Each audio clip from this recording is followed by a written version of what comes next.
হযরতে নূহ আলাইহিস সালামের সময়, বন্যার সময় তার অবাধ্য সন্তান যখন চলে যেতেছিল, পিতৃস্নেহে তিনি তার ছেলেকে ডাকলেন। বন্যা শুরু হয়ে গেছে, ছেলেকে দেখে বলছেন, ইয়া বুনাইয়ার কাম্মানা ওয়ালা তাকুম মাআল কাফিরিন। বেটা আয় আয়, তাড়াতাড়ি আয়, জাহাজে ওঠ, আর কাফেরদের সাথে তুই যাস না। কিন্তু নাফরমান ছেলে পিতার নসিহত মানলো না, বাপের কথা শুনলো না। সে তখন বলল, সাআবি ইলা জাবালিন ইয়াসিমুনি মিনাল মা। আমি পাহাড়ের উপরে গিয়ে উঠতেছি, সেখানে গিয়ে আমি পানি থেকে আত্মরক্ষা করব, আমি আপনার সাথে যাব না। পিতা হযরতে নূহ আলাইহিস সালাম শেষবারের মতো অবাধ্য ছেলেকে আল্লাহর পথে ফিরে আসার জন্য যথার্থ পথ দেখায় দিলেন, যথার্থ কথাটা তাকে শোনায় দিলেন। তিনি বললেন, লা আসিমাল ইয়াউম মিন আমরিল্লাহি ইল্লা মান রাহিম। আল্লাহ পাকে হযরত নূহ আলাইহিস সালাম বলছেন, আল্লাহ সেই কথা কোট করতেছেন, আজ আল্লাহর আযাব থেকে বাঁচানোর জন্য কেউ নাই। যাকে তিনি দয়া করে বাঁচাবেন, তিনি ছাড়া এই গজব থেকে কেউ বাঁচতে পারবে না। ও ছেলে, পাহাড়ে যায় ঠাই পাবা না। আল্লাহ যদি রহমত না করেন, কেউ এই এত বড় বন্যা থেকে, প্লাবন থেকে কেউ বাঁচাতে পারবে না। আমি এক কিতাবের মধ্যে দেখেছিলাম, একটা রিসালার ভিতরে দেখেছি, হযরতে নূহ আলাইহিস সালাম তার বন্যার সময় যখন পানি যখন শেষ হয়ে গেল, মনে পড়ে গেল একটা বুড়ির কাছে আমি ওয়াদা করেছিলাম জাহাজে তুলে নেব, কিন্তু তার কথা তো আমি ভুলে গেছি। যখন জমিনে তিনি নামলেন, দেখলেন সমস্ত বিল্ডিং গুলি, যা কিছু আছে, গাছপালা সব শেষ হয়ে গেছে, মানুষ সব শেষ হয়ে গেছে। মনে পড়লো বুড়ির কথা, হারে তার কথা তো ওয়াদা করেছিলাম সাথে নেব, কিন্তু ভুলে গেছি। হঠাৎ তিনি দূরে দেখতে পেলেন একটা ছোট্ট ঝুপড়ির মতো মনে হয়। মনে করলেন যেখানে পাহাড় পর্যন্ত নড়বড়ে হয়ে গেছে, ছোট্ট ঝুপড়িটা সেখানে টিকলো কি করে? কাছে গেলেন, ভেতরে মানুষ আছে বলে মনে হলো। কাছে গিয়ে ভিতরে জিজ্ঞেস করলেন, কে? জবাব এলো, আমি এই ঘরের মালিক, বৃদ্ধা এক বুড়ি, আমি এক মহিলা, তুমি কে? উনি বললেন, আমি আল্লাহর পয়গম্বর হযরত নূহ আলাইহিস সালাম। বুড়ি বলছেন, ও আল্লাহর পয়গম্বর, আমার মনে হয় আমি ঠিকই বুঝতে পেরেছি, পয়গম্বরেরা কখনো মিথ্যা ওয়াদা করেন না। আমার মনে হয় আপনি আমাকে খবর দিতে এসেছেন বন্যা কবে হবে। হযরতে নূহ আলাইহিস সালাম সিজদায় পড়ে আল্লাহু আকবার বলে সিজদায় পড়ে কাঁদতে লাগলেন আর বললেন, রব্বুল আলামিন, সুদীর্ঘ 40 দিনের এই বিরাট প্লাবনে দুনিয়ার সব শেষ হয়ে গেল, প্রাণী জগৎ শেষ হয়ে গেছে, এর ভিতরে বুড়ি কেমনে বেঁচে রইল? তোমার কুদরত বোঝা বড় দুঃসাধ্য। আল্লাহ রাব্বুল আলামিন ডেকে বলেন, হুরে, যখন বিপদ এসেছিল, মুসিবত এসেছিল, তুমি তোমার উম্মতকে ভুলে গেছো। আমি রহমানুর রহিম, আমি আমার বান্দীকে ভুলে যেতে পারি নাই। আমার বন্ধুগণ, আল্লাহ রাব্বুল আলামিন বলছেন, হযরতে নূহ আলাইহিস সালাম বলছেন যে আল্লাহ ছাড়া কেউ বাঁচাইতে পারবে না। এমনি করে ছেলের সঙ্গে যখন কথোপকথন হচ্ছিল, ওয়াহালা বাইনাহুমাল মাউজু ফাকানা মিনাল মুগরাকিন। উভয়ের মধ্যে যখন কথাবার্তা হচ্ছিল, তখন বিরাট এক ঢেউ এসে কেনানকে কোথায় হারিয়ে দিল, শেষ হয়ে গেল। কেনান যখন পানির ভিতরে ডুবে গেল, হযরতে নূহ আলাইহিস সালাম ব্যাকুল হয়ে গেলেন, নিজের সন্তান পানির মধ্যে ডুবতেছে, বাপের মনে কেমনে সহ্য হয়? পিতৃস্নেহে উদ্বেল হয়ে পড়েছেন তিনি তখন বললেন, ওয়ানাদা নূহুর রাব্বাহু ফাকালা ইন্না ইবনি মিন আহলি। নূহ আলাইহিস সালাম চিৎকার মেরে বললেন, আয় আমার রব, আমার পুত্র, সে আমার আহাল, আমার পরিবারভুক্ত। পুত্রের মুক্তির জন্য নূহ আলাইহিস সালামের প্রার্থনা করা আদৌ বেঠিক ছিল না। সন্তানের জন্য স্নেহের দিক থেকে তা সঠিক হলেও আল্লাহর যে নিয়ম নীতি, তা ছিল সেই নিয়মের সম্পূর্ণ পরিপন্থী। আল্লাহ রাব্বুল আলামিন সাথে সাথে জবাব দিয়া দিলেন, ইয়া নূহ ইন্নাহু লাইসা মিন আহলিক ইন্নাহু আমালুন গায়রু সালিহ। আল্লাহ রাব্বুল আলামিন বললেন, ও নূহ, এই ছেলে তোমার ঘরের তোমার আহাল নয়, সে তোমার পরিবারভুক্ত নয়। হযরত নূহ আলাইহিস সালাম আল্লাহরই কথা শুনে ভয়তে কেঁপে উঠলেন। নূহ আলাইহিস সালাম বললেন, আয় আল্লাহ, আমি সেই সব প্রার্থনা থেকে তোমার কাছে পানা চাই যে প্রার্থনা সম্পর্কে, যে জিনিস সম্পর্কে আমার নিজের কোনো ইলম নাই। আমি যা করে ফেলেছি, যা বলে ফেলেছি, ইল্লা তাগফিরলি ওয়া তারহামনি আকুম মিনাল খাসিরিন। আয় আল্লাহ, যা আমি করে ফেলেছি, বলে ফেলেছি, তুমি যদি আমাকে মাফ না করে দাও, তুমি যদি আমাকে ক্ষমা না করে দাও, আমার প্রতি যদি রহম না করো, তাহলে আমি ক্ষতিগ্রস্ত হয়ে যাব। আমার ভাইরা, এই জন্য ইসলামে রক্তের সম্পর্ক গৌণ, আর আদর্শের প্রশ্ন হচ্ছে মুখ্য। আদর্শ সবচেয়ে বড়। আপনার ছেলে হতে পারে, কিন্তু আল্লাহর আইনের আবদ্ধ হলে সেই ছেলের সঙ্গে স্নেহের সম্পর্ক থাকতে। হযরত আবু বকর সিদ্দিক রাদিয়াল্লাহু তাআলা আনহু বদরের জিহাদের পরে যখন ফিরে এসেছেন, ছেলে আব্দুল্লাহ তখনও কাফের ছিলেন। হযরত আবু বকরকে বলছেন, আব্বাজান, বদরের মাঠে জিহাদের মধ্যে, যুদ্ধের ময়দানে কয়েকবার আপনারে পাইছিলাম তরবারির সামনে, কিন্তু আপনি আমার সম্মানিত পিতা, আমি আপনাকে কিছুই বলি নাই। হযরত আবু বকর বলেন, আমার ছেলে, বদরের মাঠে তোমার তরবারির সামনে কয়েকবার আমাকে পেয়েছো, কিছু বলো নাই। আমি আল্লাহর নামে কসম করে বলি, ওই বদরের মাঠে তুমি যদি আবু বকরের চোখের সামনে একবারও পড়ে যেতে, আবু বকরের তরবারি তোমাকে ক্ষমা করে দিত না। যেহেতু আমি মুসলমান আর তুমি কাফের, তোমার সাথে স্নেহের সম্পর্ক হবে তখন যখন তুমি ইসলামের পূর্ণ অনুসারী হবে, আদর্শের অনুসারী হবে। আমার ভাইরা, এই জন্য সূরা তাওবার ভিতরে আল্লাহ রাব্বুল আলামিন বলেছেন, ইয়া আইয়ুহাল্লাযীনা আমানু লা তাত্তাখিযু আবাআকুম ওয়া ইখওয়ানাকুম আউলিয়া ইন ইসতাহাব্বুল কুফরা আলাল ঈমান। ও বিশ্বাসীরা, খবরদার, তোমরা তোমাদের বাপ হোক আর ভাই হোক বন্ধু বলে গ্রহণ করবে না এমত অবস্থায় যখন তারা ঈমানের চাইতে কুফরিকে বেশি ভালোবাসে। কথা বুঝতে পেরেছেন? আল্লাহ নিষেধ করছেন, খবরদার, এদেরকে বন্ধু বলে গ্রহণ করো না, বাপ হোক আর ভাই হোক। ঈমানের চাইতে কুফরিকে যদি ভালোবাসে, ইসলামের চাইতে সমাজতন্ত্রকে বেশি ভালোবাসে, ইসলামের চাইতে জাতীয়তাবাদকে বেশি ভালোবাসে, ইসলামের চাইতে ধর্মনিরপেক্ষতাবাদকে বেশি ভালোবাসে, ইসলামের তুলনায় মানুষের তৈরি করা মতবাদকে ভালোবাসে, যদি তোমার বাপ হয়, যদি তোমার ছেলেও হয়, যদি ভাই হয়, খবরদার, বন্ধু বলে গ্রহণ করো না। যদি তা করো, ওয়ামান ইয়াতাওয়াল্লাহুম মিনকুম ফাউলাইকা হুমুজ জালিমুন। যদি তা করো, তাহলে তোমরা এভাবে এদেরকে যদি বন্ধু বলে গ্রহণ করো, তাহলে তোমরা জালিম হবে, জালিমের অন্তর্ভুক্ত হয়ে যাবে। এখন আসল বন্ধু কারে বানাবো, সে কথা কার কাছ থেকে জানবো? আল্লাহর কাছ থেকে। কার কাছ থেকে? আল্লাহ রাব্বুল আলামিন বলেন, শোনো, আসল বন্ধুকে, আল্লাহু ওয়ালিয়্যুল্লাযীনা আমানু ইউখরিজুহুম মিনাজ-যুলুমাতি ইলান-নূর। আল্লাহ হচ্ছেন মুমিনদের বন্ধু। আল্লাহ মুমিনদের কি? আল্লাহই হচ্ছেন মুমিনদের বন্ধু। তিনি অন্ধকার থেকে মানুষগুলিকে আলোর দিকে নিয়ে আসেন। আমার ভাইয়েরা, প্রকৃতপক্ষে মানব জাতির বন্ধুর পরিচয় আল্লাহ পাক এভাবে দিয়ে দিচ্ছেন, ইন্নামা ওয়ালিয়্যুকুমুল্লাহু ওয়া রাসূলুহু ওয়াল্লাযীনা আমানু আল্লাযীনা ইউকিমুনাস সালাতা ওয়া ইউতুনাজ যাকাতা ওয়া হুম রাকিউন। প্রকৃতপক্ষে বন্ধু হবে, প্রকৃতপক্ষে বন্ধু হচ্ছেন আল্লাহ, রাসূল এবং মুমিন। আল্লাহ বলেন, আল্লাহ, রাসূল আর মুমিন, এরাই হবে বন্ধু। আর মুমিন আবার কে?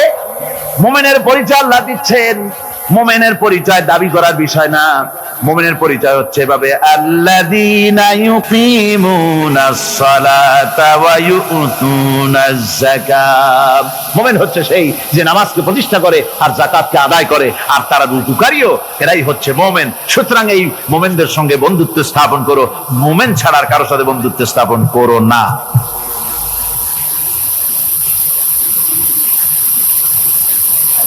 আল্লাহ পাক এবার বলছেন কিয়ামতের দিন, ওয়াকালার রাসূলু ইয়া রাব্বি ইন্না কওমি ইত্তাখাযু হাযাল কুরআনা মাহজুরা। কিয়ামতের দিন আল্লাহর হাবিব তিনি মামলা দায়ের করবেন। চিন্তা করেন, কিয়ামতের দিন আল্লাহর কোর্টে, কার কোর্ট? আল্লাহর কোর্টে মামলা দায়ের করবেন কে? কে করবেন? রাসূল পাক সাল্লাল্লাহু আলাইহি ওয়াসাল্লাম। তার নামে দরুদ পড়েন, সাল্লাল্লাহু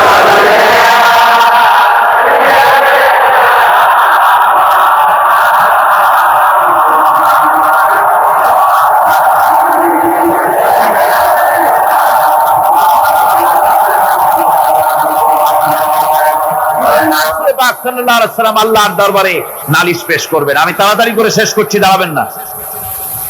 বন্ধ করে দেব? দাঁড়ালে কিন্তু আমার মুড অফ হয়ে যায়, আপনারা জানেন। আপনারা মেহেরবানি করে, আমি রাত অনেক হয়েছে বুঝতে পারছি, খুব তাড়াতাড়ি করে শেষ করে দিচ্ছি। রুকুটা শেষ হতে বোধহয় আর 2-3টা কি 4টা আয়াত বাকি আছে মাত্র। ধৈর্য ধরতে পারবেন না? আল্লাহ পাক বলেন কিয়ামতের দিন রাসূল নালিশ দায়ের করবেন, মামলা দায়ের করবেন আল্লাহর দরবারে। বলবেন, আয় আল্লাহ, আমার জাতি, আমার কওম এই কোরআনকে উপহাসের বস্তু বানায় নিয়েছিল। وَكَذَلِكَ جَعَلْنَا لِكُلِّ نَبِيٍّ عَدُوًّا مِنَ الْمُجْرِمِينَ وَكَفَى بِرَبِّكَ هَادِيًا وَنَصِيرًا। আর এইভাবে করে আমি প্রত্যেক নবীদের জন্য দুষ্কৃতকারীদেরকে দুশমন বানিয়ে দিয়েছি। ওয়াকাফা বিরাব্বিকা হাদিয়া ওয়া নাসীরা। আর সত্য পথ প্রদর্শনের জন্য আর সাহায্য করার জন্য আমি আল্লাহ আপনার জন্য যথেষ্ট। কোরআন, এই জাতি কোরআনকে উপহাসের বস্তু বানিয়েছে। তার মানে কি? তার মানে হচ্ছে কোরআনের তেলাওয়াতকে তারা বন্ধ করেছে। কোরআনের প্রতি, কোরআন থেকে তারা দূরে সরে গিয়েছে। তারা কোরআনে কারীমকে, কোরআনের পরিবর্তে তাদের গানের আসর তাদের কাছে মজা লাগে। কবিতা পাঠের আসর, গানের আসর, পুঁথি পাঠের আসর, নাচ, নাটক, গল্প ইত্যাদি তাদের কাছে মজা লেগেছে। আমার কোরআনকে তারা ছেড়ে আপনার কোরআনকে তারা উপহাস করেছে। এই উপহাস করার কারণেই মুসলমানদের এই চরম অবনতি। আল্লামা ইকবাল বলেছেন, वो जमाना में मुअज़्ज़ज़ थे मुसलमान होकर और तुम मुखार बने हो तारिके कुरआन होकर। সে যুগের মানুষেরা কোরআনকে সম্মান করে দুনিয়ার বুকে মর্যাদা তারা পেয়েছিলেন। আর আজকে কোরআনকে না মেনে কোরআন থেকে দূরে সরে গিয়ে মানুষেরা আজ চরম ভাবে জিল্লতির মধ্যে পড়ে গিয়েছে। কাজী আল্লাহ রাব্বুল আলামিনের নবী কিয়ামতের দিন মামলা দায়ের করবেন, বড় মুশকিল হয়ে যাবে মুসলমানদের জন্য, বিপদে পড়ে যেতে হবে। সেজন্য রসুল যে মামলা দায়ের করবেন, ওই মামলায় যেন আমরা আসামি না হয়ে যাই, তার জন্য আমাদের দায়িত্ব হলো কোরআন পড়তে হবে, কোরআন বুঝতে হবে, আর কোরআন অনুযায়ী নিজেদের জীবনকে পরিচালিত করতে হবে। যারা এই কোরআনকে মানবে না, কোরআনের ফয়সালা অনুযায়ী জীবনের ফয়সালা করবে না, তাদের সম্পর্কে আল্লাহ পাক বলেছেন, ওয়ামান লাম ইয়াহকুম বিমা আনজালাল্লাহু ফাউলাইকা হুমুল যালিমুন। যারা এই কোরআন দিয়ে, এই বিধান দিয়ে বিচার ফয়সালা করে না, তারা জালিম, তারা কাফের, তারা ফাসিক, যারা নাকি কোরআন দিয়ে বিচার ফয়সালা করে না। সুতরাং কোরআনের ইখতিলাস কায়েম করার জন্য চেষ্টা করতে হবে। সম্মিলিতভাবে চেষ্টা করতে হবে যাতে করে সমাজে কোরআনের রাজ কায়েম হয়ে যায়। শুধু তেলাওয়াতের মাধ্যমে নয়, বরং বাস্তবে কোরআনকে জমিনে প্রতিষ্ঠার জন্য সর্বাত্মক প্রচেষ্টা চালাতে হবে মুসলমানদেরকে। আমরা কি সেই প্রচেষ্টা চালাতে রাজি আছি? জোরে বলেন, রাজি আছি? আল্লাহ রাব্বুল আলামিন বলেন, আমি প্রত্যেক নবীর জন্য দুষ্কৃতকারীদেরকে দুশমন বানায় দিয়েছি, অর্থাৎ এই দুশমনী চলতে থাকবে। হঠাৎ করে ফেরেশতারা এসে জমিনে দিন কায়েম করে দিয়ে যাবেন, এজন্য সংগ্রাম করতে হবে, এজন্য কষ্ট করতে হবে। আর আল্লাহ পাক বলেন, নবীকে বলছেন আপনাকে সাহায্য করার জন্য, সত্য পথ দেখাবার জন্য আর সাহায্য করার জন্য আমি আল্লাহ আপনার জন্য যথেষ্ট। যখন দিন কায়েমের জন্য সংগ্রামে মানুষ লিপ্ত হয়ে যাবে, আল্লাহ পাক বলেন শত্রুদের হাতে অসহায় করে আমি তোমাদের ছেড়ে দেব না। ওয়া কানা হাক্কান আলাইনা নাসরুল মুমিনিন। মুমিনদের সাহায্য করা আমি আল্লাহর জন্য ওয়াজিব। মুমিনদের জন্য সাহায্য করা আল্লাহর কি হক। আল্লাহ বলেন আমি মুমিনদেরকে সাহায্য করব, ভয় পাইও না। ওয়ালা তাহিনু ওয়ালা তাহজানু ওয়া আনতুমুল আলাউনা ইন কুনতুম মুমিনিন। কোনো ভয় নাই, কোনো চিন্তা নাই, যদি মুমিন হও আমি আল্লাহ তোমাদেরকে বিজয়ী করব। মুমিন হওয়া লাগবে। আর যদি মুমিন না হও তাহলে বারবার মতো কাফেরের দেশ ভয় দেখাবে, ভয়ের চোটে চিত হয়ে পড়বা। বুঝলেন? ঈমান যদি থাকে, ঈমানের মজবুতি যদি থাকে, তাহলে মুসলমান লড়াই করে এসেছে, ইতিহাস দেখিয়ে এসেছে। সামান্য কয়েকজন মুসলমান, আল্লাহ বলেছেন 10 জন যদি হও 100-র উপরে আমি তোমাদেরকে জয়যুক্ত করব। সুবহানাল্লাহ। মুত্তাকি হতে হবে, সাবের হতে হবে। মুসলমান হলে তার তো ভয়ের কিছু নাই। সে লড়াই করে অস্ত্রের জোরে নয়, জনবলে সৈন্যদের শক্তির জোরে নয়, সে লড়াই করে আল্লাহর রহমতের উপরে ভরসা করে, ইমানের জোরে। কিসের জোরে? ইমানের জোরে। এই জন্য মুসলমানদের সাথে যারাই লড়াই করতে এসছে, মার খাইয়া পলাইয়া কুল পায় নাই, মহাবীর দুর্বল সিংহের মতো পলাইছে। তাদের তার কারণ কি? যে ওদের চিন্তা হলো যে যদি মরি তো জাহান্নাম ছাড়া পথ নাই। আর মুসলমান সে মনে করছে যদি বাঁচি তো গাছি, আর যদি মরি শহীদ হয়ে যাবো, জান্নাতে চলে যাবো। কোথায় চলে যাবো? জান্নাতে চলে যাবো। আমার ভাইয়েরা, এজন্য বিশ্বকবি কবি সম্রাট আল্লামা ইকবাল বলেছেন, বাতিল সে দবনে ওয়ালে है आसमान ही हम, बातिल से दबने वाले है आसमान ही हम, सोबर कर चुका है तो इम्तिहान हमारा। বাতিলের সামনে মাথা নত করার জাত আমরা না। আকাশ সাক্ষী, জমিন সাক্ষী, এই পৃথিবী সাক্ষী। মুসলমানেরা কখনো, ইমানদার মুসলমানেরা কখন মাথা, কোন সময় তারা মাথা নত করে না। তারা সেই বীর জাতি। দস্ত দস্ত है दरिया भी न छोड़े हमने, दस्त दस्त है दरिया भी न छोड़े हमने, बहरे जुल्मत में दौड़ा দিয়ে ঘোড়ে हमने। আমরা সেই জাতি, প্রান্তর তো প্রান্তর। শ্রাবণের খরস্রোতা উত্তাল তরঙ্গমালা নদীর উপর থেকে ঘোড়া দাবড়িয়ে আমি নদীর অপর পারে ইসলামের পতাকা উড্ডীন করেছি, আমি সেই মুসলমান। সুতরাং আল্লাহ রাব্বুল আলামিন বলেন, ইয়া আইয়ুহাল্লাযীনা আমানু ইন তানসুরুল্লাহা ইয়ানসুরকুম। ও বিশ্বাসীরা, তোমরা যদি আল্লাহর মদদ করো, আল্লাহ তোমাদের মদদ করবেন। তোমরা আল্লাহর সাহায্য করো, আল্লাহ তোমাদের সাহায্য করবে। আল্লাহর কি সাহায্য করবেন আপনারা? আল্লাহর দান কম হয়েছে না চাউল কম হয়েছে? কি সাহায্য করবেন? আল্লাহর সাহায্য মানে ইসলামের সাহায্য। আপনি যদি ইসলামের সাহায্য করেন, আল্লাহ রাব্বুল আলামিন আপনাকে সাহায্য করবেন। আর সাহায্য এমন ভাবে করবেন, ইতিহাসে বহু কথা আছে, আমি সংক্ষেপ করে দিচ্ছি।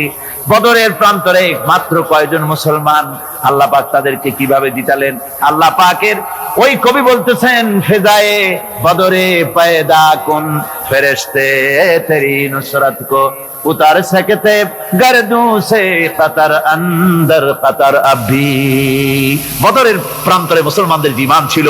ওই ঈমান যদি তোমরা আনতে পারো, তাহলে আমি আল্লাহ রাব্বুল আলামিন কাতারে কাতারে ফেরেশতা তোমাদের জন্য অবতীর্ণ করে দিতে পারি। জোরে কোন সুবহানাল্লাহ।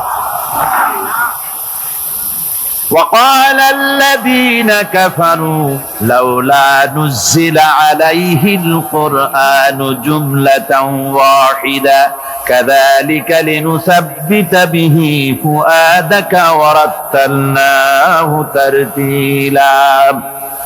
শেষ হয়ে আসছে।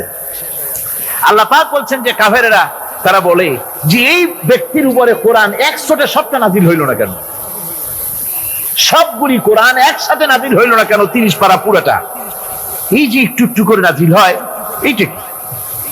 তাদের ধারণা যে এটা মুহাম্মদ সাল্লাল্লাহু আলাইহি ওয়াসাল্লামের বানানো, ওই টুকটাক করে রাতের বেলায় শিখাই দেয়। ওই যে প্রথম রুকুতে আমি বলেছি আল্লাহ পাকের কথা থেকে, ওইরকম কেউ শিখায় দেয় সেইভাবে। আর আল্লাহর জ্ঞানে যদি আল্লাহরই হবে তাহলে তিনি তো সবটাই দিতে পারতেন, একটু একটু করে দিচ্ছেন কেন? আল্লাহ পাক জবাবে বলেন কাযালিক, এরূপ ভাবে এরকম করা হচ্ছে এই জন্যে লিনুসাব্বিতা বিহি ফুআদাকা, যাতে করে আমি আপনার মন মগজের ভিতরে এটাকে ধীরে ধীরে ভালোভাবে হৃদয়ঙ্গম করায় দিতে পারি। ওয়ারাত্তালনাহু তারতিলা, আর এইভাবে আলাদা আলাদা করে সুন্দর করে বিভিন্ন অংশে এটাকে আমি সজ্জিত করে দিয়েছি। অর্থাৎ সমস্ত শরীয়তটা কোরআনটা একসাথে যদি নাযিল হয়ে যেত, সমস্ত হুকুম আহকামগুলি দিশাহারা হয়ে যেত, মানুষ এটা পালন করা সম্ভব ছিল না। এর ব্যাখ্যা আছে, সে ব্যাখ্যা আমি দিতে পারলাম না সময়ের অভাবে। ওয়ালা ইয়াতুনাকা বিমাসালিন ইল্লা জিনাকা বিল হক ওয়া আহসানা তাফসীরা। আর এর ভিতরে একটা কল্যাণময়তাও আছে। তাহলে এই যেই লোকগুলি আপনার কাছে আসে আর নানান কথাবার্তা বলে, নতুন নতুন কথা বলে, আশ্চর্যজনক প্রশ্ন তোলে, সুতরাং একসাথে নাযিল করে দিবি তা কি করে হতো? ওরা যখন প্রশ্ন তোলে আর বিভিন্ন কথা নিয়ে আসে, আমি সঙ্গে সঙ্গে তার জবাব দেই এবং সঠিকভাবে আমি আপনার সামনে সেই কথাগুলি বক্তব্যকে স্পষ্ট করে তাদের সামনে আমি তুলে ধরি। الذين يحشرون على وجوههم إلى جهنم أولئك شر مكانا وأضل سبيلا।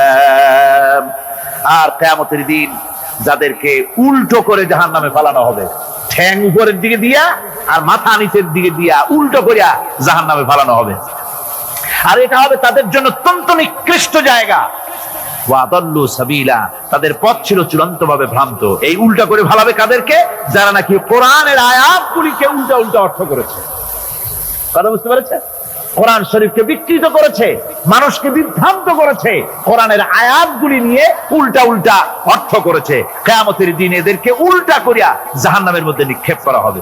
দেখেন না, আজকে উল্টা অর্থ করা হচ্ছে ধর্ম নিরপেক্ষতার সপক্ষে। কয়েছে কোরআন শরীফে আছে ধর্ম নিরপেক্ষতা করতে হবে বলে, কোথায় আছে? কয় লাকুম দীনুকুম ওয়ালিয়া দীন। এখন স্লোগান দেওয়ার সময় নাই তো। এখন বিষয়টা হচ্ছে এই উল্টা কথা তারা বলতো বলতো যে লাকুম দীনুকুম ওয়ালিয়া দীন। এখন আপনারা বলেন লাকুম দীনুকুম ওয়ালিয়া দীন এটা কোন সূরা? সূরা কাফিরুন। এখানে কি? এখানে বিষয়টা হচ্ছে কাফেরেরা বলছিল যে হে মুহাম্মদ সাল্লাল্লাহু আলাইহি সাল্লাম, আসো ধর্মের ব্যাপারে আমরা কিছুদিন তুমি আমাদের এই মূর্তিগুলো পূজা করো, আর আমরা কিছুদিন তোমার হারাম শরীফের মধ্যে যাইয়া মসজিদে হারামে গিয়ে কিছু সময় তোমাদের নামাজ পড়ে দিয়ে আসবো। অর্থাৎ ধর্মটা আমরা 50-50 ভাগাভাগি করে নেই। আল্লাহ রাব্বুল আলামিন তার জবাবে বললেন, নবী ওদের শোনায় দেন, লাকুম দীনুকুম ওয়ালিয়া দীন। পড়েন সবাই, লাকুম দীনুকুম ওয়ালিয়া দীন। তোমাদের ধর্ম তোমাদের জন্য, আমাদের ধর্ম আমাদের জন্য। এটা তো পক্ষের কথা। এখানে নিরপেক্ষ আছে নাকি কোথাও? নিরপেক্ষ আছে? এখানে নিরপেক্ষের কথা নাই। আমার ভাইরা, ধর্ম নিরপেক্ষ মতবাদ কোন মানুষের মতবাদ নয়। মুসলমান তো দূরের কথা, কোন মানুষের মতবাদ এটা নয়। মানুষ একমাত্র নাস্তিক ধর্ম নিরপেক্ষ হতে পারে। মানুষ কেমনে ধর্ম নিরপেক্ষ হবে? যারা হিন্দু তাকে ধর্মের পক্ষেই থাকতে হবে নাকি? হিন্দু যে সেই ধর্মের কোন দিকে থাকবে? পক্ষে। মুসলমান ধর্মের কোন দিকে? খ্রিস্টান ধর্মের কোন দিকে? ধর্মের ব্যাপারে নিরপেক্ষতার মানে কি? নিরপেক্ষ হলো মাঝখানের পথ। আপনি রাস্তা দিয়ে যান, Chittagong to Dhaka highway, motorway, এই মোটরওয়ে দিয়ে যাওয়ার সময় হয় লেফটিস্ট হন না হয় রাইটিস্ট হন, হয় ডান দিক দিয়ে যান না হয় বাম দিক দিয়ে যান। আপনি যদি কোন যে আমি বামপন্থীও না আমি ডানপন্থীও না, আমি নিরপেক্ষ, মাঝখানে দাঁড়ায় থাকবো। ঢাকা চট্টগ্রামের রাস্তার মাঝখানে যদি দাঁড়ায় থাকেন তাহলে আপনার এই নিরপেক্ষতার স্বাদ মিটাইয়ে দেবে ট্রাক বাবাজি। এক ধাক্কা মারিয়া রাস্তার সাথে জনমের মতো ধর্ম নিরপেক্ষতার স্বাদ মিটাইয়ে দেবে। অনুরূপ ভাবে ইসলাম ভালো লাগে ইসলামের পক্ষে আসেন, ইসলাম ভালো না লাগে বাড়েই যান। হিন্দু ধর্ম ভালো লাগে থাকেন হিন্দু ধর্মে, পছন্দ না হয় চলে যান। ধর্মের হয় পক্ষে আসেন না হয় বিপক্ষে চলে যান। ধর্মের ব্যাপারে নিরপেক্ষ হয়ে দাঁড়ায় থাকবেন রাস্তার মাঝখানের মতো, শয়তানে এক লাথি মেরে জাহান্নামে ফেলে দেবে। সুতরাং ধর্ম নিরপেক্ষ মতবাদ কোন মানুষের মতবাদ নয়, এর দ্বারা মানুষের ধর্মের নিরাপত্তা দেওয়া যায় না। যায়? যদি তা যেত তাহলে ভারতে দিতে পারতো না। বাংলাদেশের ধর্ম নিরপেক্ষতাবাদের ওস্তাদ কারা? ভারত। ওই ভারতের থেকেই এখানে আমদানি হয়েছে তাদের মহব্বতের লোকেদের মাধ্যমে, ঠিক কিনা? সুতরাং ধর্ম নিরপেক্ষ মতবাদ যে দেশ থেকে আসছে সে দেশে কি ধর্ম নিরপেক্ষতাবাদ দিয়ে সে দেশের জনগণ বিভিন্ন ধর্মের লোকেরা শান্তিতে আছে? জোরে বলেন আছে? নাই। হরিজনেরা নানান নির্যাতনের মধ্যে আছে, মুসলমান সংখ্যালঘুরা চরম নির্যাতনে আছে, ঠিক কিনা কর? চরম নির্যাতনে মুসলমানদেরকে হত্যা করা হচ্ছে, মুসলমান মারা হচ্ছে, মুসলমানদের মসজিদকে ধ্বংস করা হচ্ছে। এ পর্যন্ত 500-এর উপরে মসজিদকে তারা মন্দির বানাইছে, বাবরি মসজিদকে তারা রামের জন্মস্থান বানাইছে, আবার শুনতে পাচ্ছি দিল্লি শাহী মসজিদকে তারা কৃষ্ণের জন্মস্থান বানায় ছাড়বে। এই হলো ধর্ম নিরপেক্ষ মতবাদ। আমার বন্ধুগণ, কই আমরা তো আমাদের দেশের একটা মন্দিরও আজ পর্যন্ত মসজিদ বানাইনি। বানাইছি নাকি? বলেন বানাইছি? একটা মন্দির মসজিদ বানানো হয়েছে এর কোন নমুনা আছে? তার কারণ কি? তার কারণ আমরা মুসলমান, ধর্ম নিরপেক্ষ মতবাদে বিশ্বাস করি না, মানি না। আমরা মুসলমান, তাই আমার দেশে পরধর্মের লোকেরা সবচাইতে আরামে আছে, শান্তিতে আছে, ঠিক কিনা? ধরে বলেন ঠিক কিনা? ওরা বলে কোরআন শরীফে আছে ধর্ম নিরপেক্ষতাবাদ, এর দলিল আছে। কি দলিল আছে? আরো একটা তো লাকুম ছোটা, এগুলি মানুষের মধ্যে কি আছে? নাই। তাহলে মানুষ সৃষ্টির সেরা হলো কিভাবে? বলতে পারেন? সৃষ্টির সেরা হয়েছে তার জ্ঞানের কারণে। আল্লাহ তাআলা চাঁদ সূর্যকে যেভাবে বাধ্য করেছেন তার হুকুম মানার জন্য, আমাদেরকে আল্লাহ তাআলা এভাবে হুকুম মানতে বাধ্য করেন নাই। কোরআন শরীফে আল্লাহ তাআলা বলেছেন, ওয়ালাকাদ কাররামনা বানি আদম। আল্লাহ তাআলা বলেন, আদম সন্তানকে আমি সম্মানিত করেছি। চাঁদ, সূর্য, গ্রহ, নক্ষত্র, সৌররাজি, নবমণ্ডল, ভূমণ্ডল সবকিছু আল্লাহর আইন মানতে বাধ্য না বাধ্য নয়? আল্লাহ তাআলা কোরআনে কারীমে বলেছেন, আফা গায়রা দীনিল্লাহি ইয়াবগুন ওয়ালাহু আসলামা মান ফিস সামাওয়াতি ওয়াল আরদি তাওআন ওয়া কারহা। আফা গায়রা দীনিল্লাহি ইয়াবগুন, তোরা কি আল্লাহর দেওয়া জীবন ব্যবস্থাকে ছেড়ে দিয়ে অন্যের তৈরি করা মতবাদ গ্রহণ করতে চাও? ওয়ালাহু আসলামা মান ফিস সামাওয়াতি, অথচ আকাশে যা আছে, জমিনে যা আছে সব কিছু তার আনুগত্যের মস্তককে আমার সামনে নত করে দিয়েছে। সুবহানাল্লাহ। চাঁদ এবং সূর্য, সূর্যের কোনো ক্ষমতা নাই। রাত এখন বাংলাদেশে 8:40। রাত, সূর্যের কোনো ক্ষমতা নাই এখন বাংলাদেশে সে উদিত হয়। রাতের অধিকারকে সূর্য ক্ষুণ্ণ করতে পারে না, সূর্যের অধিকারকে চন্দ্র ক্ষুণ্ণ করতে পারে না। লাশ-শামসু ইয়ানবাগী লাহা আন তুদরিকাল কামারা ওয়ালাল লাইলু সাবিকুন নাহার ওয়া কুল্লুন ফি ফালাকিন ইয়াসবাহুন। আকাশে জমিনে যা কিছু আছে সব আল্লাহর হুকুম মেনে চলছে, কেউ কাউকে অতিক্রম করতে পারে না। তাহলে আমরা বুঝলাম চাঁদ সূর্য হুকুম মানে কার? জোরে বলেন। এই যে গাছগুলি, চতুর্দিকে যত গাছপালা আপনারা দেখতে পান, সুবরি গাছে নারকেল হবে না, নারকেল গাছে তাল হবে না, বেল গাছে জাম হবে না, আম গাছে লিচু হবে না। ওয়ালান তাজিদা লিসুন্নাতিল্লাহি তাবদীলা। আল্লাহ তাআলা বলছেন, আমার লব নেচার, প্রকৃতির আইনের ভেতরে কোনো পরিবর্তন হবে না, আমার আইন তারা মানতে বাধ্য। কেবলমাত্র মানুষ, কেবলমাত্র মানুষ। আমি তোমাদেরকে সম্মানিত করেছি, সেই জন্য আমি তোমাকে আইন মানতে বাধ্য করি নাই। কোরআন শরীফে আল্লাহ পাক বলছেন, ইচ্ছে করলে কুফরি করতে পারো, ইচ্ছে করলে ঈমান আনতে পারো, ইচ্ছে করলে মুমিন হতে পারো, ইচ্ছা করলে কুফরিও করতে পারো। এটা তোমার ইচ্ছার উপরে ছেড়ে দিয়েছে। কারণ কাদ তাবায়্যানার রুশদু মিনাল গাই, হক আর বাতিল দুইটাকে আমি আলাদা করে দেখিয়ে দিয়েছি। আসহাবুল ইয়ামিন আসাবুস শিমাল, ডানপন্থী আর বামপন্থী দুইটা দল আমি দেখাই দিয়েছি। ডান দিকে আর এটা বোঝার জন্য বিবেক দিয়েছি। কি দিয়েছি বলেন? বিবেক। বিবেক আছে আমাদের? আছে কিনা? বিবেক দিয়েছি বোঝার জন্য। ডান দিকে যারা যাবে, এই ডান দিকের নেতৃত্ব দিবে নবীরা, আর নবীরা ডানপন্থীদেরকে সাথে নিয়ে চলে যাবে কোথায়? আল্লাহর জান্নাতে। আর যারা বামপন্থী তাদের নেতৃত্ব দেবে শয়তান। কে দেবে নেতৃত্ব? আমি বুঝি না মুসলমানেরা কেমনে বামপন্থী হয়। আমাদের দেশে কিছু মুসলমান আছে নামধারী, নাম মুসলমানের, কিন্তু নিজেদের পরিচয় দেয় তারা বামপন্থী। আছেন এরকম?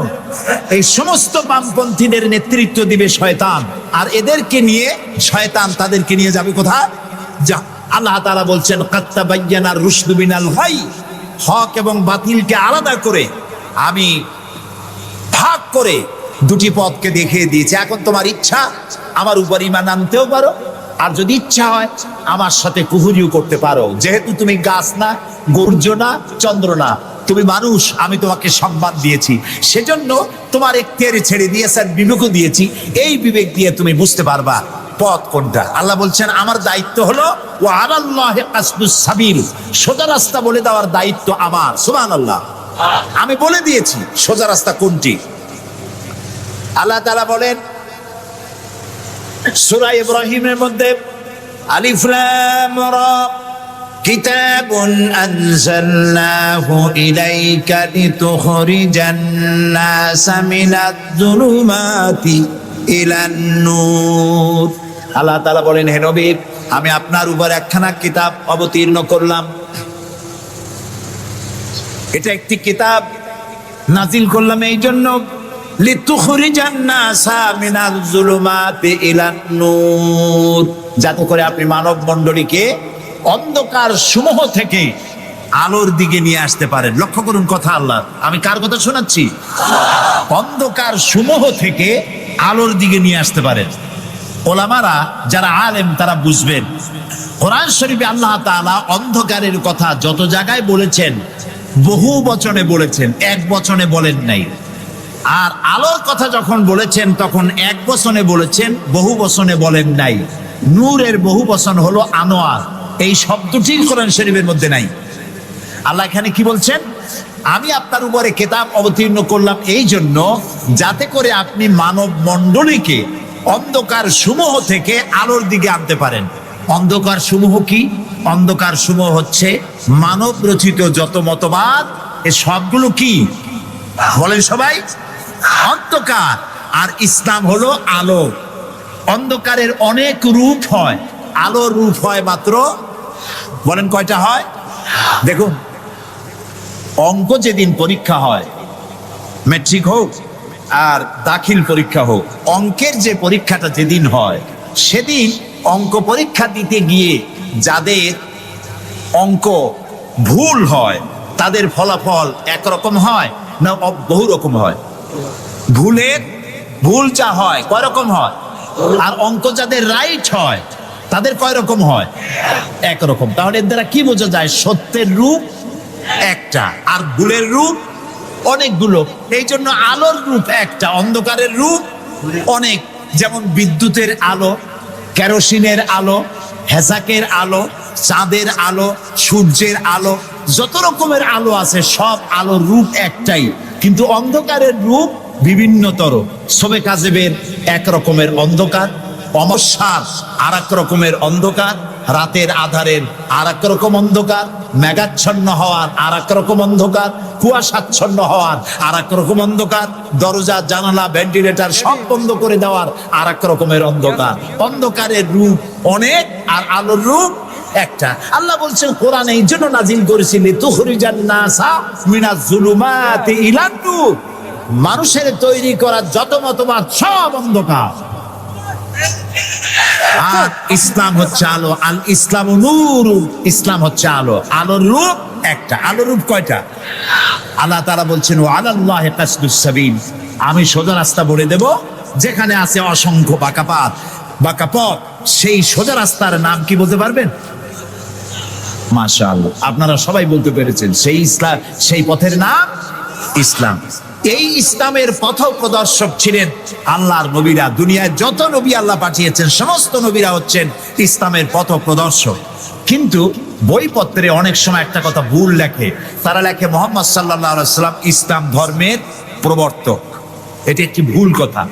প্রবর্তক অর্থাৎ যিনি শুরু করেন, যিনি যে জিনিসটা চালু করেন তিনি ওইটার প্রবর্তক হন। ইসলামের প্রবর্তক হচ্ছেন আল্লাহ তাআলা, আর সমস্ত নবীরা হচ্ছেন প্রচারক, আর সর্বশ্রেষ্ঠ প্রচারক হচ্ছেন মুহাম্মাদুর রাসূলুল্লাহ সাল্লাল্লাহু আলাইহি ওয়াসাল্লাম।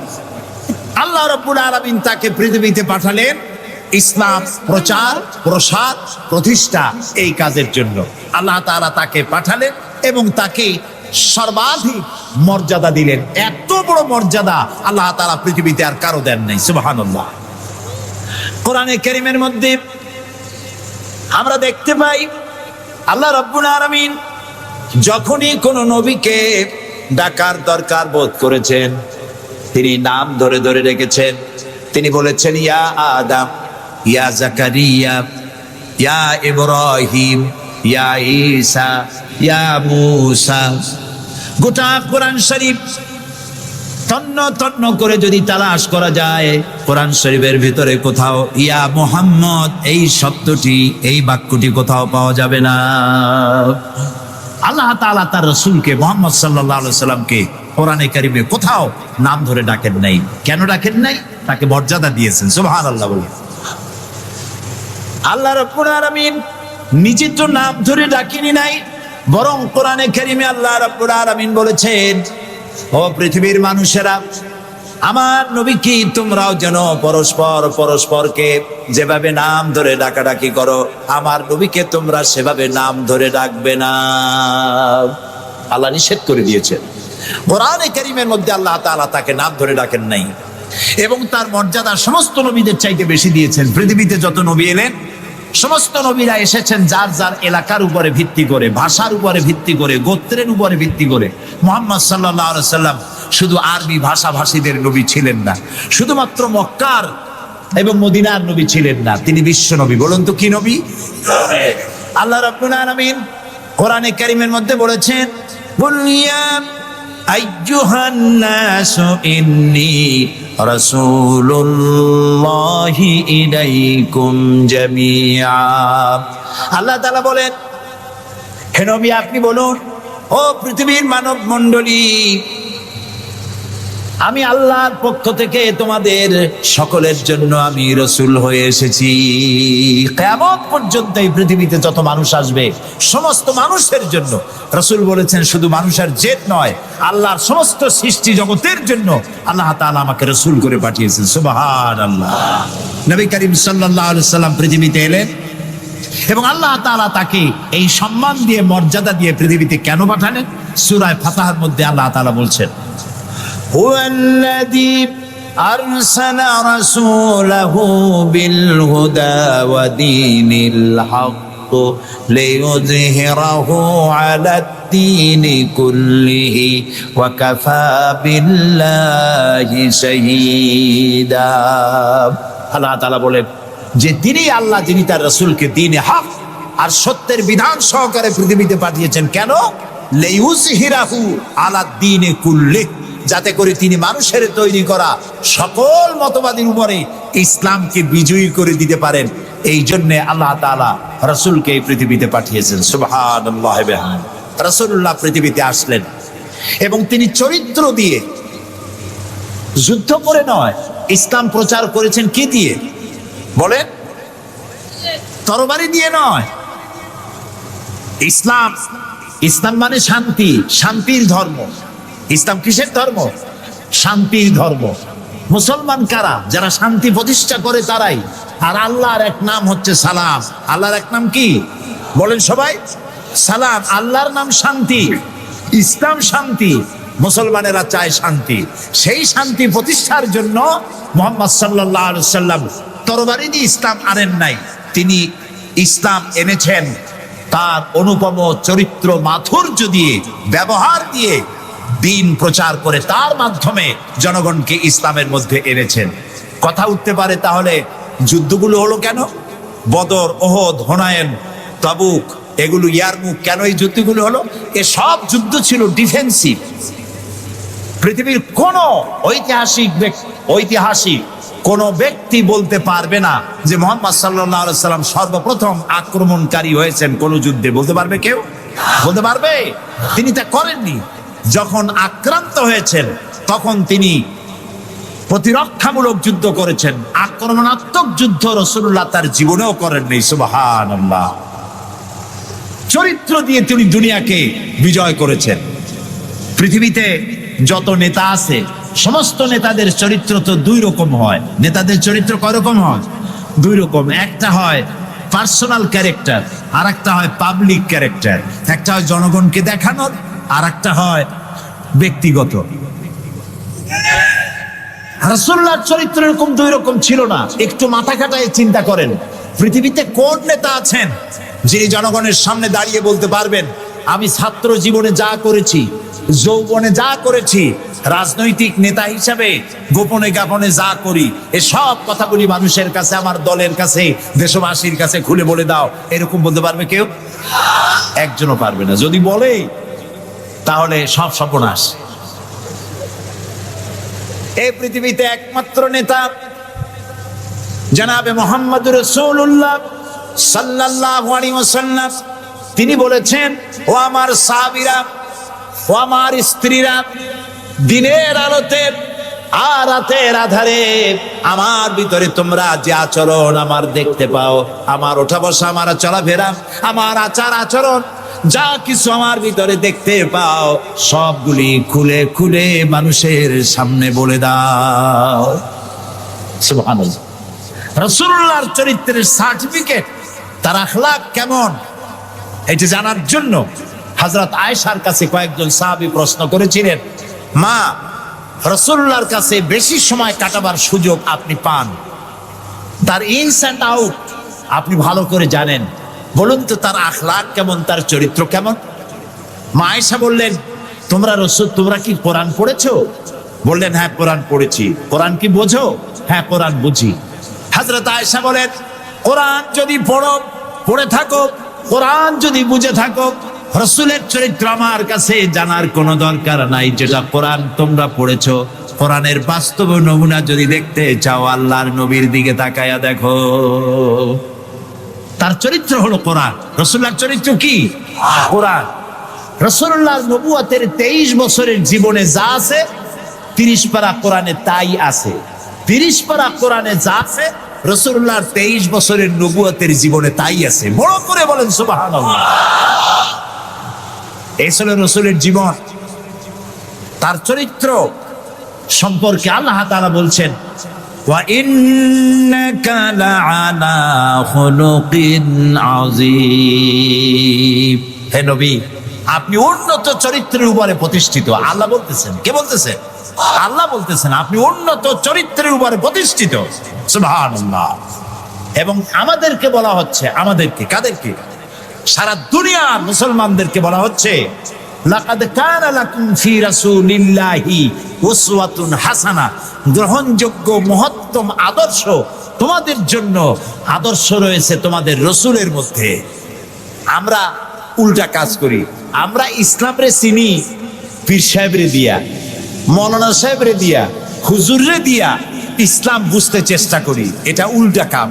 আসলে ইসলাম দিয়া, কোরআন দিয়া, হাদিস দিয়া পীর সাহেবকে যাচাই করা উচিত, কোরআন হাদিস মতো উনি আছেন কিনা। হুজুর সাহেব, মৌলানা সাহেব, নেতা সাহেব কোরআন হাদিস অনুযায়ী আছে কিনা, ওই ব্যারোমিটার দিয়েই বাছাই এবং যাচাই করা উচিত। কিন্তু তা না করে আমরা উল্টাটা করি, যার জন্য আমরা প্রতারিত হই।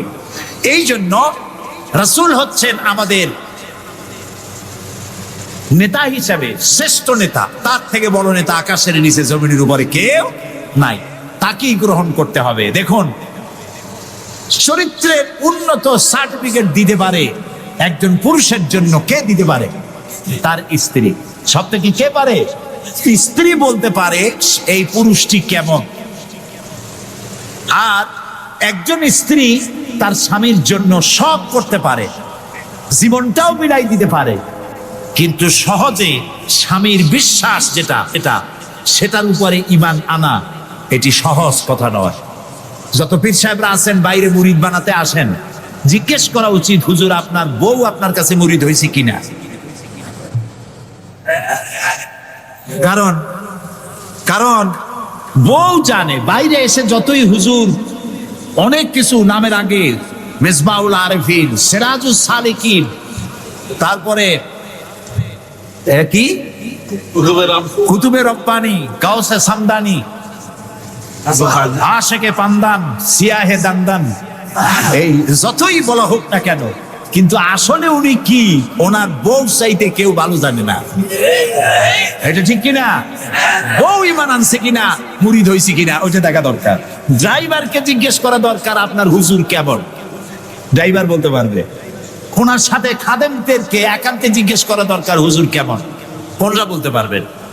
দেখুন, এই পৃথিবীতে নবী করিম সাল্লাল্লাহু আলাইহি ওয়াসাল্লাম যখন ওহী পেলেন, দ্বিতীয় ওহী ছিল ওয়ানজির আশিরাতাকাল আকরাবিন, নিকটবর্তী লোকদেরকে এবার দ্বীনের দাওয়াত দেন।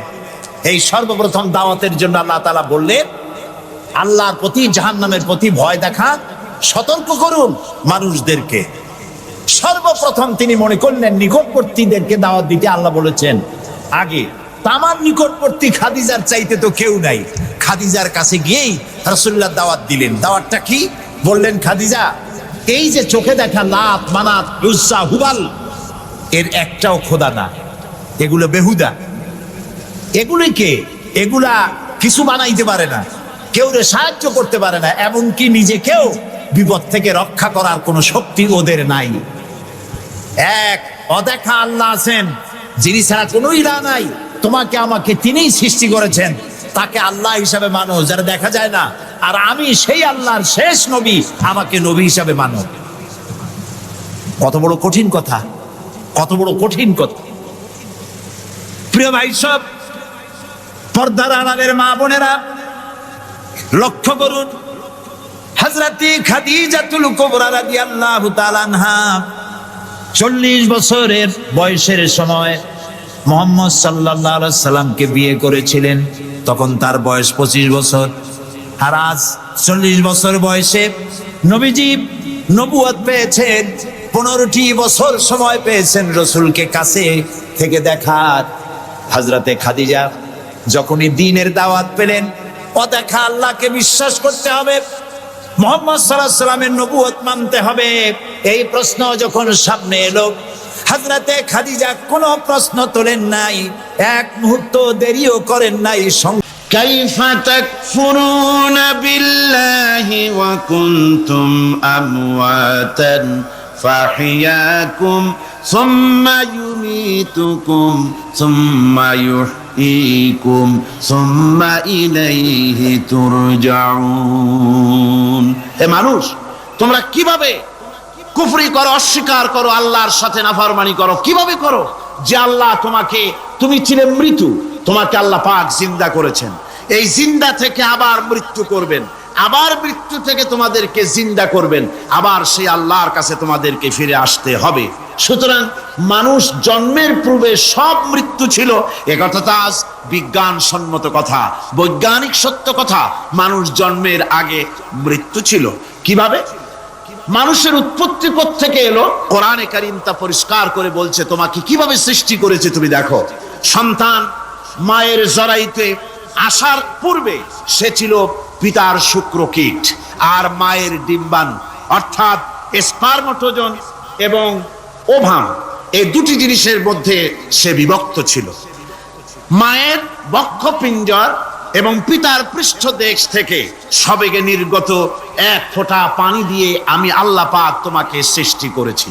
কোরআনে কারীম বলছে, হাল আতা আলাল ইনসানি হিনুম মিনাদ দাহরি লাম ইয়াকুন শাইআম মাযকুরা। মানুষের জীবনে কি এমন এক সময় এসেছিল না যখন সে উল্লেখযোগ্য বিষয় বস্তু হিসাবে পরিগণিত ছিল না? তোমার নাম ছিল না, পরিচয় ছিল না, কিছুই ছিল না, দুনিয়ার কেউ তোমাকে জানতো না, শুনতো না। আমি আল্লাহ পাক তোমাকে সৃষ্টি করেছি। তুমি কোত্থেকে এলে? কোরআনে কারীম থেকে তা জেনে নাও। আল্লাহ রাব্বুল আলামিন বলেন, إنا خلقناكم من تراب ثم من نطفة ثم من علقة ثم من مضغة আমি রব্বুল আলামিন তোমাকে সৃষ্টি করেছি মাটির উপাদান দিয়ে তৈরি করলাম। মা বাপের পুরুষের স্পার্মটোজেন আর মহিলাদের ওভাম দুটোতে মিলে মায়ের গর্ভের ভিতরে নাপাক পানি ফোটাকে জমাট রক্তে পরিণত করে দিলাম। এই জমাট রক্তকে গোশত বানালাম, কচি কচি হাড় দিয়ে একটা বডি, একটা স্ট্রাকচার তৈরি করলাম। তারপরে ফাকাসাউনাল ইযামা লাহমা, গোশত দিয়ে, রক দিয়ে, চামড়া দিয়ে সুন্দর করে ছাউনি দিয়া মায়ের গর্ভের ভিতরে আমি আল্লাহ রব্বুল আলামিন তোমাকে বানাইছি। মায়ের পেটের ভিতরে ফি কারারিম মাকিন, একটি সুরক্ষিত জায়গায় তোমাকে আমি রেখে দিলাম, যেখানে কোনো রোগ, কোনো জার্ম যেখানে পৌঁছতে পারবে না, কোনো অসুবিধা হবে না, এমন একটা জায়গায়, এমন একটা ইন্টেনসিভ কেয়ার ইউনিটের ভিতরে রেখেছি। সুবহানাল্লাহ, একটা ইন্টেনসিভ কেয়ার ইউনিট যেখানে কোনো রকমের কোনো জার্ম প্রবেশ করে বা করবার কোনো ক্ষমতা নাই কারো, এমন একটা যে একটা প্যাকেট, সুন্দর একটা প্যাকেট, একটা কভারের মধ্যে তোমাকে তৈরি করা হলো মায়ের পেটের মধ্যে। তারপরে আজকে তুমি কুফরি করতেছো, আজকে আমাকে অস্বীকার করছো। ওই গর্ভের ভেতরে আমি ইচ্ছে করলে রক্তের পিণ্ডের আকারে মায়ের গর্ভ থেকে আবর্ষণ করে দিতে পারতাম, দুনিয়ার মুখ দেখতে পারতে না। মায়ের পেটের ভেতর থেকে মরা সন্তান হিসাবে বের করে দিতে পারতাম, বিকলাঙ্গ করে বের করে দিতে পারতাম, পঙ্গু করে বের করতে পারতাম, পারতেন না? আল্লাহ রাব্বুল আলামিন বলেন কেমনে বানালাম? খলাকাল ইনসান, মানুষ আমি সৃষ্টি করেছি মায়ের পেটের ভিতরে বসে। যখন ক্ষুধার উদ্রেক হলো, রুহু যখন এসে গেল, ক্ষুধা লাগলো, খাবারের প্রয়োজন হলো, আমি কেমনে খাওয়ালাম? দুনিয়ার কোনো মা বাপ, কোনো নেতা, কোনো ডাক্তার, কোনো চিকিৎসা বিজ্ঞানী মায়ের পেটের সন্তানের খাবার সরবরাহ করতে পারে না। আল্লাহ পাক বলেন তুমি কি খাবে? ব্যবস্থা আমি করেছি। মায়ের মাসিক অসুখকে বন্ধ করে দিয়ে মায়ের নাভির সঙ্গে তোমার নাভির সাথে তার লাগাইয়া দিয়েছি, আর ওই তারের মাধ্যমে রক্ত বের করে দিয়া মায়ের রক্ত দিয়ে তিল তিল করে তোমারে বড় করেছি। রক্তটা মুখে লাগাই নাই, মুখে লাগলে পরে নাপাক রক্ত, মুখটা নাপাক হয়ে যাবে। নাভির ভিতর দিয়ে পাস করে দিলাম, মুখটাকে পবিত্র রেখে দিলাম, যাতে করে দুনিয়ায় আসার পর আমার পবিত্র বানানো মুখখানা দিয়া এই দুনিয়ায় বসে তোমার আল্লাহর পবিত্র নামের জিকির করতে পারো। এমন সুন্দর করে মায়ের পিঠের ভিতরে তৈরি করলাম, হাত দিলাম, পা দিলাম, সুন্দর করে বানালাম, এমন নিখুঁত করে বানালাম, তাকায়া দেখো নিজের দিকে, সুন্দর করে বানালাম। এরপরে কি করলাম? সুম্মা নুখরিজুকুম তিফলা, বাচ্চার আকারে মায়ের পেট থেকে আস্তে করে বের করে নিয়ে আসলাম। সুবহানাল্লাহি বিহামদিহি, আস্তে করে মায়ের পেট থেকে নিয়ে এসেছি পৃথিবীর বুকে। পৃথিবীতে যখন আসলে তখন তোমার অবস্থাটা কি ছিল? ক্ষুধার যন্ত্রণায় যদি মরেও যেতে, কান্দা ছাড়া ভাষা নাই। ভাষা আছে? কোনো হুঁশ ছিল আমাদের? কোনো জ্ঞান ছিল? আল্লাহ রাব্বুল আলামিন বলেন আল্লাহু আখরাজাকুম মিন বুতুনি উম্মাহাতিকুম লা তা'লামুনা শাইআ, মায়ের গর্ভ থেকে এমন অবস্থায় বের করে এনেছি যখন তোমার কোনো হুঁশ নাই, জ্ঞান নাই, কথা বলতে পারো না, পায়খানার ভিতরে পড়ে থাকো, ট্যাঁ করে কান্দা ছাড়া পথ নাই, পানির পিপাসায় গলা শুকায় যায়, কান্দা ছাড়া পথ নাই, মনের তোমার মুখের কোনো ভাষা নাই কান্না ছাড়া। আমি তোমার এমন আল্লাহ, আমি তোমার এমন স্রষ্টা, আমি তোমার এমন রব, তোমার ভাষা নাই বলে মায়ের কলিজার ভেতরে আমি তোমার প্রতি এক দুর্বিনীত মহব্বত পয়দা করে দিয়েছি। তোমার কান্না তোমার মায়ের বুকের মধ্যে শেল বিঁধে যায়। তুমি যখন কাঁদো, কান্নার আওয়াজ যখন মায়ের কানে চলে যায়, হাজারো কাজ ফেলে মা দৌড়াইয়া বাচ্চারে কোলে নেয়। কি খাবে কেউ তৈরি করে না। আল্লাহ রাব্বুল আলামিন বলে, বান্দারে দুনিয়ায় আসার আগে তুমি কি খাবে, খাবারের বন্দোবস্ত আমি আল্লাহ করেছি। আমি এমন স্রষ্টা, তুমি দুনিয়া আসার 6 মাস আগে তোমার মায়ের বুকের ওপরে তোমার খাদ্য গরম করে আমি আল্লাহ রিজার্ভ করে রেখে দিয়েছি। সেই খাদ্য শুধু খাদ্য নয়, রোগের প্রতিষেধক, এটা ওষুধ। আজ বিজ্ঞানীরা, চিকিৎসা বিজ্ঞানীরা বলছেন মায়ের দুধ সন্তানের খাদ্যের, মায়ের দুধের চাইতে কোনো বিকল্প কিছুই নাই। সন্তান পৃথিবীতে এলে মায়ের প্রথম দুধটা, গ্রামে গঞ্জে অশিক্ষিত এলাকায় প্রথম দুধটা ফেলে দেয়, এটাকে মনে করে এটা খারাপ, এটা খাওয়াতে নাই, তাহলে ধনুষ্টঙ্কার হবে, হাবিজাবি কথা বলে। আল্লাহ দুধ বানাইছে বাচ্চার ধনুষ্টঙ্কার হওয়ার জন্যে। মায়ের ওই প্রথম দুধটা হচ্ছে সন্তানের জন্য সমস্ত রোগের প্রতিষেধক। সে ছিল পেটের ভিতরে একটা কাভারের মধ্যে, ওখানে কোনো জার্ম ছিল না, কোনো রোগ জীবাণু ছিল না। ও পৃথিবীতে এসেছে যেখানে অক্সিজেনের ভেতরে জার্ম রয়েছে, বাতাসের ভিতরে জার্ম রয়েছে, যার পরিবেশটা খারাপ হয়ে আছে। মানুষের শ্বাস প্রশ্বাসে, নিঃশ্বাসে হাজারো রোগ জীবাণু ঘুরছে। এই রকমের একটা পৃথিবীতে এসেছে। আসার পরে কচি স্বাস্থ্য, কচি শরীর, কচি হার্ট, কচি লাংস, সেটাকে প্রতিরোধ করবে কি করে? সেজন্য আল্লাহ পাক মায়ের দুধের ভিতরে সমস্ত রোগের প্রতিষেধক দিয়ে দিয়েছেন। সুবহানাল্লাহ। আজকের বিজ্ঞানীরা তা স্বীকার করেছেন।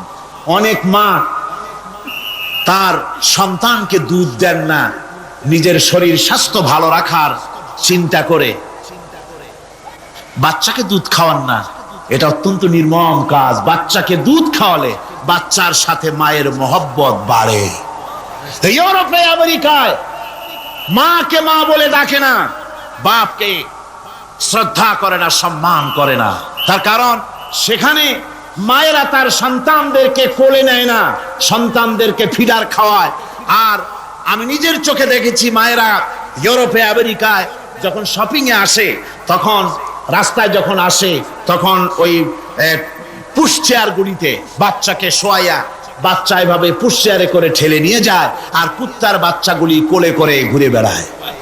কুত্তার বাচ্চা কোলে নেয়, নিজের বাচ্চা পুশ চেয়ারে করে ঠেলে। সেই জন্য মায়ের প্রতি সন্তানের মহব্বত হয় না, সন্তানেরও মায়ের প্রতি কোনো শ্রদ্ধা জাগে না। আল্লাহর কি ব্যবস্থা! মায়ের কলিজার মধ্যে মহব্বত পয়দা করে দিয়েছেন আল্লাহ পাক। মায়ের বুকের দুধের ভিতরে আল্লাহ রাব্বুল আলামিন, আল্লাহ পাক বলছেন, আমি মানুষ সৃষ্টি করেছি আর তার সমস্ত প্রয়োজন মিটিয়েছি, তার খাবারের সব প্রয়োজন মিটিয়ে দিয়েছি। দুধটাকে ঘন করি নাই, হজম করতে পারবে না বলে ওই দুধটা সামান্য পাতলা করে দিয়েছি, ওর ভিতরে সামান্য মিষ্টি দিয়েছি। দুধের বোটার ভিতরে একটা ছিদ্র দিলে, চোষা মারলে পরে অনেকগুলি দুধ বেরিয়ে এসে গলাটা আটকে যেত, তোমার কচি কণ্ঠ গলা আটকে যেত, শ্বাস করতে পারতে না। এজন্য মায়ের স্তনের বোটার ভিতরে সূক্ষ্ম সূক্ষ্ম 32টা ছিদ্র করে আস্তে করে দুধ বার করে তোমার জীবন আমি বাঁচাইছি। খলাকাল ইনসান, মানুষ সৃষ্টি করেছি আমি আল্লাহ পাক। সুতরাং যে আল্লাহ পাক এ মানুষ সৃষ্টি করলেন আর মায়ের কলিজার ভিতরে মহব্বত পয়দা করে দিলেন, সে আল্লাহ পাক বলছেন, খবরদার ওই মাকেও যেন আবার ভুলে যেও না। মাকে সম্মান করে করো, মা বাপকে মহব্বত করো, তাদেরকে শ্রদ্ধা করো। বউ পাইয়া, সুন্দরী স্ত্রী পেয়ে মায়ের কথা ভুলে যেও না। অনেক সাহেব আছে মায়ের কথা ভুলে যায়, স্ত্রীর কথা অনুযায়ী মায়ের উপর অত্যাচার করে, এরকমও বহুত আছে।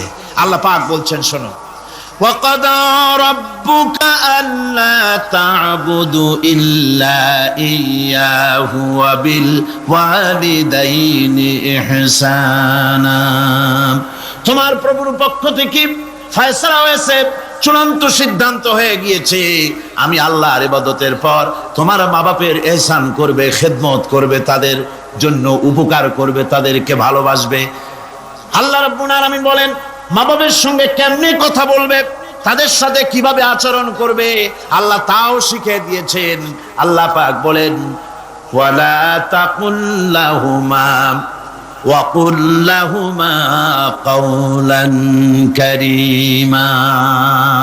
মা বাবার সাথে সম্মানজনক কথা বলো। ওয়া কুল লাহুমা কাওলান কারীমা, সম্মানজনক কথা বলো, মাথায় ঝাঁকি দিয়ে রাগ করে চোখ মোটা করে কথা বলো না। তুমি সন্তান, তোমার জন্য সবচাইতে বড় পীর তোমার আব্বা তোমার আম্মা, ঠিক কিনা কন? ছেলের জন্য, মেয়ের জন্য, সন্তানের জন্য সবচাইতে বড় পীর কে? বাপ মা। এটা ভালো করে মনে রাখতে হবে। আপনার মাওলানা সাহেবদের দোয়া, পীর সাহেবদের দোয়া কবুল হতেও পারে, নাও হতে পারে, 50-50 সম্ভাবনাও আছে, আবার সম্ভাবনা নাই। কিন্তু মা বাবের দোয়া কবুল হবে 100% সিউরিটি রয়েছে। রাসূলুল্লাহ বলেছেন 3 জনের দোয়া কবুল হবে, মুস্তাজাবুদ দাওয়াত। কয়জনের দোয়া কবুল হবে? আল্লাহ রাব্বুল আলামিনের হাবিব বলেন 3 জনের দোয়া কবুল হবে আল্লাহর দরবারে। তার মধ্যে একজন হলেন মাজলুম ব্যক্তি, যে ব্যক্তি অত্যাচারিত, যে ব্যক্তি মুসাফির, প্রবাসী, তার দোয়া কবুল হবে। আর মা বাপ যদি সন্তানের জন্য দোয়া করে, ওই দোয়া আল্লাহ রাব্বুল আলামিনের দরবারে মঞ্জুর হয়ে যায়। আল্লাহ রাব্বুল আলামিন মা বাপ সম্পর্কে বলেন, মা বাবের জন্য আমার কাছে দোয়া করবি বান্দারা, আমার কাছে দোয়া করবি। দোয়াটা আল্লাহ পাক শিখাচ্ছেন, রব্বিরহামহুমা কামা রব্বায়ানি সাগীরা। পড়েন সবাই, রব্বিরহামহুমা কামা রব্বায়ানি সাগীরা। একটু জিকির করেন, লা ইলাহা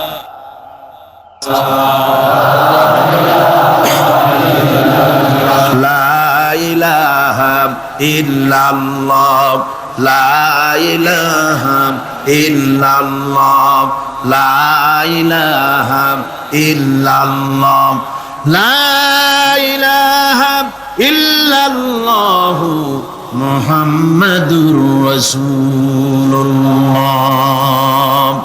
আমার ভাইরা, আল্লাহ পাক শিখাচ্ছেন, বান্দা তোর মা বাপের জন্য আমার কাছে দোয়া কর। আল্লাহ রব, আয় আমার প্রভু, আমার মা বাপ যেমন ছোটবেলায় আমাকে স্নেহের কোলে লালন পালন করেছে, আয় আমার আল্লাহ তুমি আমার মা বাপকে তোমার রহমতের কোলে লালন পালন করো।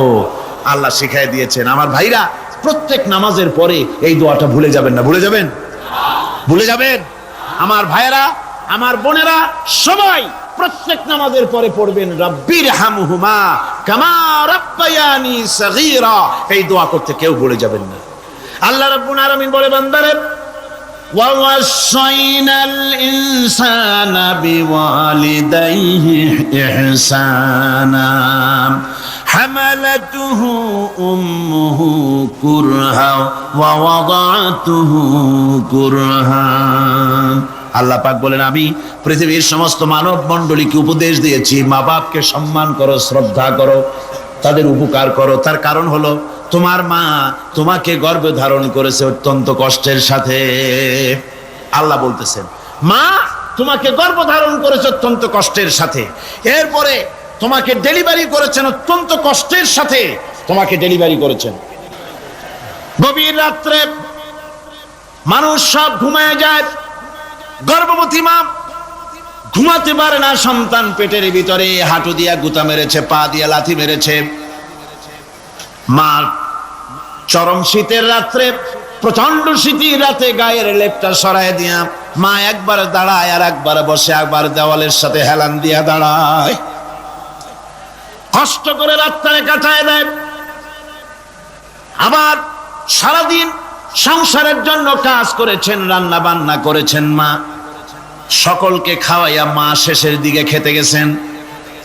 যখন নিজে খেতে গেলেন, খাবারের ক্ষুধা নিয়ে, পেট ক্ষুধা নিয়ে খেতে বসেছেন, পেটের ভিতরে সন্তান লাথি মেরেছে, পেটের মধ্যে ঘুষা মেরেছে, হাঁটু দিয়া গুতা মেরেছে, ভরা পেটে, পেটের ভিতরে সন্তান গুতা মারলো হাঁটু দিয়া, মাথা দিয়া। মা ক্ষুধা রয়েছে, পেটে খেতে পারলেন না, বেদনা শুরু হয়েছে। খাবারের থালাটা ঠেলে দিয়ে মা দাঁড়ালেন, বসলেন, চোখের পানি ফেললেন। এভাবে করে মা একটা দুইটা দিন নয়, 10টি মাস পর্যন্ত সন্তানটাকে পেটের মধ্যে নিয়ে, একটা জীবিত মানুষ আর একটা জীবিত সন্তান পেটের মধ্যে নিয়ে নড়াচড়া করছেন, চলাফেরা করছেন। কিতাবের মধ্যে এসেছে, রাতের বেলায় মা যে ঘুমাতে পারেন না সন্তানের নড়াচড়ার কারণে, রাতভর ইবাদত করলে যত সওয়াব পাওয়া যেত আল্লাহ ওই সওয়াব মায়ের আমলনামায় লিখে দেন।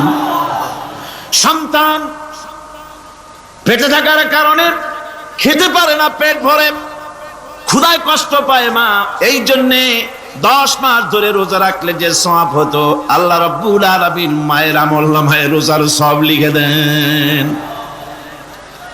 10 মাস পুরে গেল, সন্তান ডেলিভারির সময় চলে এলো, মায়ের মন বিমর্ষ, সন্তান ডেলিভারি হবে, না জানি মরে যায় নাকি, না জানি অপারেশন লাগে নাকি, কি অবস্থা হবে। মা খেতে পারে না, মুখটা শুকায়া যায়।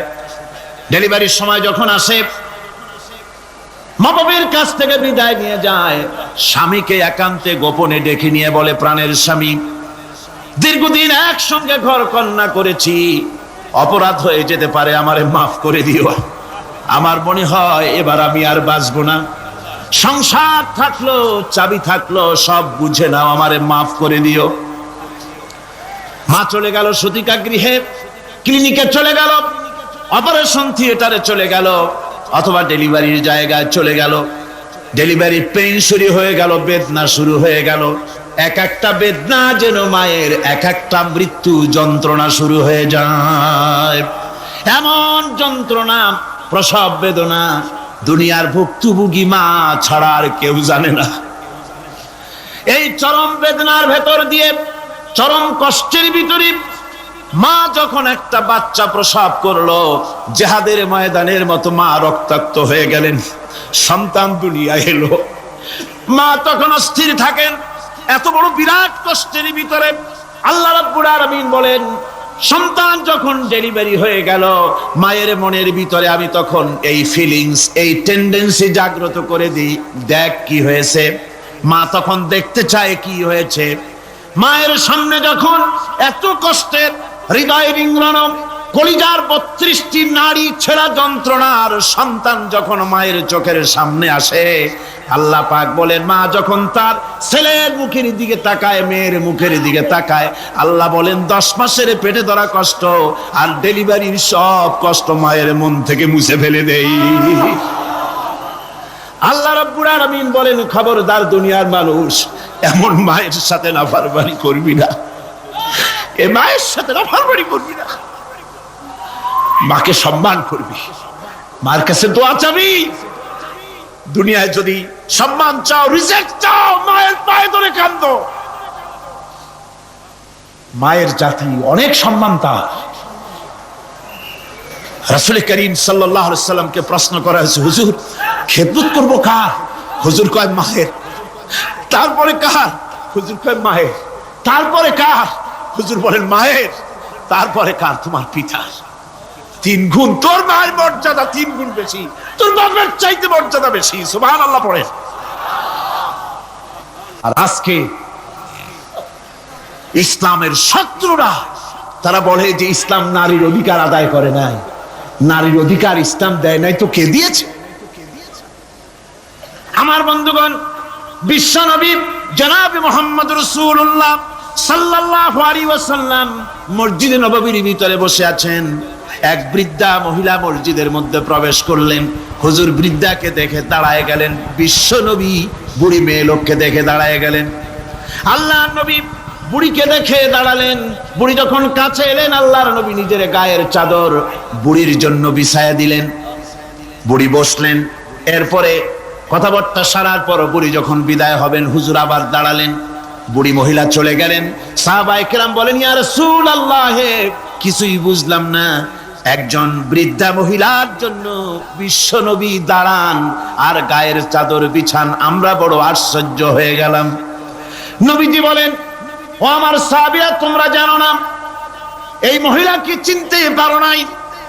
আমি আমার মায়ের দুধ আমার জীবনে কিসমতে তেমন হয় নাই।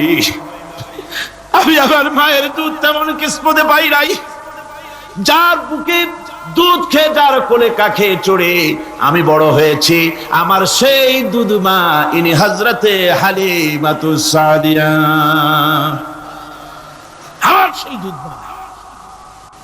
রাসূলুল্লাহ নিজে সম্মান দিয়েছেন মায়ের। খবরদার মাকে অসম্মান করবেন না, মাকে সম্মান করবেন, মাকে শ্রদ্ধা করবেন।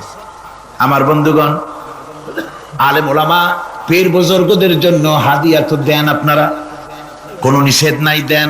হাদিয়া দেওয়াও সুন্নত, নেওয়াও সুন্নত, দিবেন, আমি কোনো নিষেধ করি না। কিন্তু আমি বলতে চাই, পীর বুজুর্গদের কাছে, আলেম ওলামাদের কাছে হাদিয়া দিয়া আল্লাহরে যত না খুশি করতে পারবেন, এই ডালিম বেদানার মৌসুমে বেদানা একটা ভেঙে নিজ হাতে যদি মায়ের মুখে তুলে দেন, আল্লাহর আরশ খুশি হয়ে যাবে, আল্লাহর আরশ আজিম খুশি হয়ে যাবে, আল্লাহ পাক খুশি হয়ে যাবে। মায়ের খাওয়াও, বাপকে খাওয়াও, তোমার সবচেয়ে বড় পীর তিনি। সুবহানাল্লাহ, সুবহানাল্লাহ। মা বাপ যদি একটু দোয়া করে দেয়, তোমার জিন্দেগির কাম শেষ। একটু বদদোয়া করলে জাহান্নামে যাবা। কোন পীর সাহেব বদদোয়া করলে জাহান্নামে যাবে এমন কথা নয়। কোন মাওলানা বদদোয়া করলে দোজখে যাবে এমন কথা নয়। রাসূল বলেছেন, হুমা জান্নাতুকা ওয়া নারুকা। মা বাপ তোমার বেহেশত, মা বাপ তোমার জাহান্নাম। মা বাপ যদি অসন্তুষ্ট হয়, দোজখে যাবি, আর মা বাপ যদি খুশি, আল্লাহর জান্নাতে চলে যাবে। সুবহানাল্লাহ, সুবহানাল্লাহ, সুবহানাল্লাহ। মায়ের পায়ের তলে তোর বেহেশত। আমরা পুরুষ, আমাদের গত বছরও বলেছি, আমরা পুরুষ, আমাদের পায়ের তলে জুতা। আমাদের পায়ের তলে কি? শুধু জুতা। আর আমার মা, আমার মায়ের জাতি যারা এই প্যান্ডেলে বসে আছেন, আমার মায়েরা, বোনেরা, মায়ের জাতি যারা পৃথিবীতে, মায়ের জাতির পায়ের তলে আল্লাহর বেহেশত। সুবহানাল্লাহ। নারীর মর্যাদা ইসলাম দেয় নাই, কে দিয়েছে? আল্লাহ দিয়েছেন, আল্লাহ রাসূল দিয়েছেন। আমার বন্ধুগণ, হযরত বাইজিদ বুস্তামি, ছোট্ট বাচ্চা ছেলে, গভীর রাত্রে মা অসুস্থ, পানির পিপাসায় জেগে উঠেছেন। বাবারে, পিপাসায় শেষ হয়ে গেলাম, পানি দাও। ছেলে ঘরের ভিতরে পানি না পেয়ে বাইরে দৌড়াদৌড়ি করলেন। অনেক দূর থেকে পানি নিয়ে এসে দেখেন মা ঘুমায় গেছেন। পানি নিয়ে দাঁড়ানো, পৌষ মাস, মাঘ মাসের শীতের রাত, ফজরের সময় মায়ের ঘুম ভেঙে গেল। তাকিয়ে দেখেন বাইজিদ দাঁড়ানো, হাতে পানি থরথর করে কাঁপছে। জিজ্ঞাসা করে, বাইজিদ তুমি দাঁড়ানো কেন? ছোট্ট বাচ্চা বলে, মা পানি চেয়েছিলে তুমি গভীর রাত্রে, পানি ঘরে ছিল না, অনেক দূর থেকে আনতে হয়েছে। মা বলছে, ঘুমাও নাই কেন গ্লাস থুইয়া? বাচ্চা বলে, ঘুমাই নাই। তুমি যদি আবার পানি চাও, সময় মতো যদি দিতে না পারি, মা তোমার কষ্ট হবে। এই জন্য ফজর পর্যন্ত আমি দাঁড়ায় আছি, কখন তুমি পানি চাও। মা হাতের থেকে পানি নিয়ে পান করলেন। বাইজিদকে বিছানার উপরে আরাম করে কম্বল দিয়ে ঘুম পড়াইয়া দিলেন। হযরত বাইজিদের মা উযু করে ফজরের নামাজ পড়ে সিজদায় চলে গেলেন। চিৎকার মেরে কেঁদে বলেন, আমার রব, আমার আল্লাহ, আমি আমার বাইজিদের মা, আমি মা হয়ে বাইজিদের জন্য দোয়া করি। বাইজিদ আমার জন্য আজকে যা করেছে, আমি মা, আমার কলিজা ঠান্ডা হয়ে গেছে। আয় আল্লাহ, আমি বাইজিদের জন্য দোয়া করি, তুমি তাকে সুলতানুল আরিফিন বানাইয়া দিও। মঞ্জুর হয়ে গেল আল্লাহ পাকের কাছে দোয়া। আমার ভাইরা, আল্লাহ পাক বলছেন, খবরদার, আমার ইবাদতের পরে মা বাপ। আল্লাহর ইবাদতের পরে কারা? মা বাপকে সম্মান করো, শ্রদ্ধা করো, মোহাব্বত করো, কিসমত খুলে যাবে, কিসমত খুলে যাবে। মা বাপকে সম্মান করো। হযরত আবু হুরায়রা রাদিয়াল্লাহু তাআলা আনহু রাসূলের সামনে এসে কাঁদতেছেন। হুজুর বলছেন, আবু হুরায়রা কাঁদো কেন? কাঁদো কেন? রাতের বেলা কাঁদো কেন? হযরত আবু হুরায়রা বলছেন, হুজুর আমাকে মা মেরেছেন। হুজুর বলছেন, মা মারলো কেন? কোন অপরাধ করেছো? কোন গোস্তাখি করেছো? আবু হুরায়রা বলছেন, না হুজুর, কোন গোস্তাখি করি নাই, তবে মারলো কেন? হযরত আবু হুরায়রা বলছেন, হুজুর আমি আপনার দরবার থেকে ফিরতে রাত হয়ে গিয়েছিল। মা জিজ্ঞেস করলেন, আবু হুরায়রা এত রাত্রে কোথায় ছিলি? বললাম, আমি ছিলাম যে কদম চুমতে পারলে দুনিয়া ধন্য হয়, সেই দরবারে নববীর কদম মোবারক থেকে আসতে আমার দেরি হয়েছে। আমার মা মুশরিকা, আপনার নাম শুনে তার গায়ে আগুন জ্বলে উঠলো, আমাকে ধরে মারা আরম্ভ করলো। বলল, হয় আমার বাড়ি ছাড়বি, আর না হয় মুহাম্মদ সাল্লাল্লাহু আলাইহি ওয়াসাল্লামের দরবার ছাড়বি। আমি বললাম, আমার মা, তুমি বুড়ি মানুষ, তোমার গায়ে যত শক্তি আছে সমস্ত শক্তি দিয়ে আমারে পিটাও, আমারে মারো।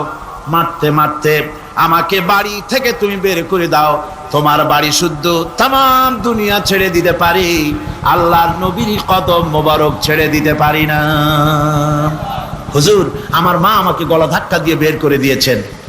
হুজুর বলছেন, আবু হুরায়রা, তোমার মা তোমাকে মেরেছে, তুমি আমার কাছে নালিশ করছো? আমার তো এখানে ইন্টারফেয়ার করার কিছু নেই। সুবহানাল্লাহ, সুবহানাল্লাহ। মা তোমাকে মেরেছে, এখানে আমার করার কিচ্ছু নাই। বিশ্বনবী বলছেন, এত বড় পাওয়ারফুল নবী, লেজিসলেটিভ পাওয়ার, সারে আল্লাহ তাকে বানিয়েছেন শরীয়ত প্রণেতা। কোরআন শরীফ, কোরআন শরীফই শুধু হালাল ও হারামের, হালাল এবং হারামের, বৈধ এবং অবৈধের সীমারেখা শুধু কোরআনই ঠিক করেন, রাসূলের জন্য আল্লাহ ছেড়ে দিয়েছেন। আল্লাহ রাসূলও হারাম, হালাল এবং হারামের বৈধতা অবৈধতার সীমারেখা নির্ধারণ করেছেন। এত বড় ক্ষমতা তার, এত বড় পাওয়ারফুল বিশ্বনবী, তিনি বলছেন মা মেরেছে, আমার করার কিছু নাই। চিন্তা করেন কত বড় কথা, এ কথার লোড কত। হযরত আবু হুরায়রা বলেন, ইয়া রাসূলুল্লাহ, মা মাকে মেরেছেন, আমি আল্লাহর নবীর কাছে মায়ের বিরুদ্ধে নালিশ করতে আসি নাই। বললেন, কেন এসেছো? হযরত আবু হুরায়রা বলেন, হুজুর, এসেছি একটা কারণে। আমি জানি আল্লাহ নবী যদি আল্লাহর দরবারে হাত উঠায়া কোনো জিনিস বলে, আল্লাহ রাব্বুল আলামিন সঙ্গে সঙ্গে মঞ্জুর করে নেন। হুজুর, আমি এসেছি, মেহেরবানি করে দোয়া করুন আমার মাকে যেন আল্লাহ হেদায়েত নসিব করে দেন। আল্লাহ নবী হাত উঁচু করে বললেন, আল্লাহুম্মা হিদি উম্মা আবি হুরায়রা, আয় আল্লাহ, আমি দোয়া করি আবু হুরায়রার মাকে তুমি হেদায়েত নসিব করে দাও। রাসূলুল্লাহ দোয়া করছেন আর আবু হুরায়রা সমানে দৌড়াচ্ছেন। তিনি দৌড়াচ্ছেন, পিছন থেকে কয়েকজনে আবু হুরায়রার জামা টেনে ধরেছে, দৌড়ো। তাদের জানা আবু হুরায়রা খুব ভদ্রলোক মানুষ, কোন ঝড় ঝামেলার মধ্যে থাকে না, রাগ শাক করে না, চিৎকার মারে না, দৌড় মারে না, এত ভদ্র শরীর, দৌড়ায় কেন? না জানি কোন বিপদ বুঝি ঘটে গেছে। পিছন থেকে জামা টেনে ধরে বলে, দৌড়াও কেন? হযরত আবু হুরায়রা জামা সাহাবীর হাত থেকে ছিনায় নিয়ে বলেন, জামা ছেড়ে দাও, আমাকে দৌড়াতে দাও। আমি দৌড়াইয়া বাড়ি যে দেখতে চাই, আমি দৌড়াইয়া আগে আমার বাড়ি পৌঁছতে পারলাম না, আমি যাওয়ার আগে আমার আল্লাহর নবীর দোয়া আমার বাড়ি পৌঁছে গেছে, আমি এইটা দেখতে চাই। হযরত আবু হুরায়রা বাড়িতে গিয়ে দরজা নক করলেন, ভেতর থেকে আওয়াজ এলো, কে? হযরত আবু হুরায়রা বলেন, মা, আমি তোমার আবু হুরায়রা ফিরে এসেছি। মা বলছেন, বাবা অপেক্ষা করো, দরজা খুলতেছি। হযরত আবু হুরায়রা বলেন, মায়ের গলার আওয়াজের ভিতরে শিরকিয়াতের কর্কশতা পেলাম না, মায়ের গলার আওয়াজের ভিতরে তাওহীদের গন্ধ পেলাম। আমার মনে হলো নবীজির নিক্ষিপ্ত তীর তার নিশানায় পৌঁছে গেছে। কিছুক্ষণ পর মা আমার বেরিয়ে এলেন, মাথা থেকে চুলের থেকে, বুড়ি মানুষ, সাদা চুলের ভিতর থেকে পানি পড়তেছে। মা বলল, বাবারে, তোমারে মারার পর আমি বড় অনুতপ্ত হয়েছি, অনুশোচনা করেছি, আমি গোসল করেছি, মনে মনে ভাবলাম আমার ছেলে তো কোনো খারাপ জায়গায় যায় নাই, কেন তারে মারলাম? আমি বড় লজ্জায় পড়েছি তোমারে মেরে। ও আমার আবু হুরায়রা, আমি গোসল করেছি, পবিত্র হয়ে গেছি, জলদি করে আমাকে নিয়ে চলো বিশ্ব নবী জনাবে মুহাম্মদুর রাসূলুল্লাহর দরবারে। হযরত আবু হুরায়রার মা ঘোষণা করলেন, আশহাদু আল্লা ইলাহা ইল্লাল্লাহু ওয়াহদাহু লা শারীকা লাহু ওয়া আশহাদু আন্না মুহাম্মাদান আবদুহু ওয়া রাসূলুহু। আমার ভাইরা, মা বাপ সবচেয়ে সম্মানের জিনিস। আল্লাহর ইবাদতের পরই মা বাপের খেদমত করতে হবে। আল্লাহ পাক বলছেন, বান্দারে, দেখ, মায়ের পেট থেকে আনলাম, মায়ের বুকের মধ্যে মহব্বত পয়দা করলাম, এত মহব্বত দিলাম তোর উপরে, যে কোনো বিদেশে যান, যেখানে যান, বাড়িতে ফিরলে পরে সকলে, ছেলে মেয়ে ভাই বোন সবাই দেখবে সুটকেসে আমার জন্য আনছে কি। সবাই চিন্তা করবে আমার জন্য কি এনেছে। একমাত্র মা সন্তানের মুখের দিকে তাকাবে কখন খাইছে সে। সুবহানাল্লাহ, সুবহানাল্লাহ, আমার বাসার মুখখানে শুকনা, তুই বুঝি আজকে কিছু খাইস নাই? বিদেশে যেসব সন্তান থাকে, মা কাটা কবুতরের মতো ছটফট করে। আমার ছোটবেলার কথা আমি দেখেছি সরসিরা মাদ্রাসা পড়তাম, আব্বা টাকা দিতেন মাদ্রাসায় যাওয়ার সময়, আবার মা আবার মুরগির ডিম বিক্রি করা, বিভিন্ন জিনিস বিক্রি করা বা বাজার করার পয়সা, উদ্বৃত্ত কিছু পয়সা আব্বার অজান্তে আমার হাতের মুঠার মধ্যে দিয়ে দিতেন। যখন মাদ্রাসার দিকে রওনা হয়েছি, পর্দার আড়াল থেকে দরজা থেকে দেখতাম, যতক্ষণ তাকায় দেখতেছি চোখ থেকে পানি দরদর করে পড়তেছে। সুবহানাল্লাহ, মা কি জিনিস! আল্লাহ আল্লাহ আল্লাহ। বিদেশে যদি কারো সন্তান মারা যায়, সবার জানার আগে কবি বলতেছেন, বিদেশে বিরাজ্যে যার পুত্র মারা যায়, পশু পক্ষী না জানিতে আগে জানে মায়। মায়ের কই যার তারে টান লেগে যায়, মা বুঝতে পারে আমার সন্তানটা নাই। আহারে মা! আমার বন্ধুগণ, মা যার বেঁচে আছে বেয়াদবি করেছেন, পাও ধরে মাপ নিয়ে নেবেন, পাও ধরে মাপ নিয়ে নেবেন। মা তো পাও ধরে দেখবেন মাফ করে দিবে। সুবহানাল্লাহ সুবহানাল্লাহ, কত দরদ তার বুকের মধ্যে। আর মা বাপকে সম্মান করবে। যাক, এ বিষয়ের উপরে আমি আর যেতে চাই না। শুধু আমি আপনাদের বললাম, এই বিশাল জনতাকে বললাম, সবচাইতে বড় পীর আপনার জন্য আপনার মা বাপ। সবচাইতে বড় পীর কে? মা বাপ। সন্তুষ্ট করেন, রুজিতে অভাব ঘটবে না, কোন মাজারে গিয়ে সেজদা দেওয়া লাগবে না, আল্লাহর কসম মাজারে যাই চাওয়া লাগবে না। মা বাপকে খেদমত করেন, মা বাপকে খুশি করেন, মা বাপকে খাওয়ান, হাদিয়া দেন, মা বাপ খুশি, রুজিতে বরকত হবে, ব্যবসায় বরকত হবে, ঋণগ্রস্ত থাকবেন না, সম্মান আল্লাহ বাড়ায় দিবেন। সুবহানাল্লাহ বিহামদি, রাসূলুল্লাহর হাদিস। এই জন্য আমি অনুরোধ করব, মা বাপকে সম্মান করবে। বিশাল আকাশের মালিক, আমাদের হায়াতের মালিক, আমাদের মওতের মালিক, আমাদের সুখ দুঃখের মালিক, আমাদের মনিব, আমাদের রব, সর্বস্রষ্টা, সর্বশ্রেষ্ঠ মালিক মহান আল্লাহ রাব্বুল আলামিনের সামনে মাথা নিচু করে একান্ত গোলামের মতো, ভিক্ষুকের মতো, কাঙ্গালের মতো জীবনের সব দুঃখ দুর্দশা আল্লাহর কাছে বলবো। আমরা আমাদের গুনার কথা বলবো, আল্লাহর কাছে মাপ চাইবো। আল্লাহুম্মা আমিন।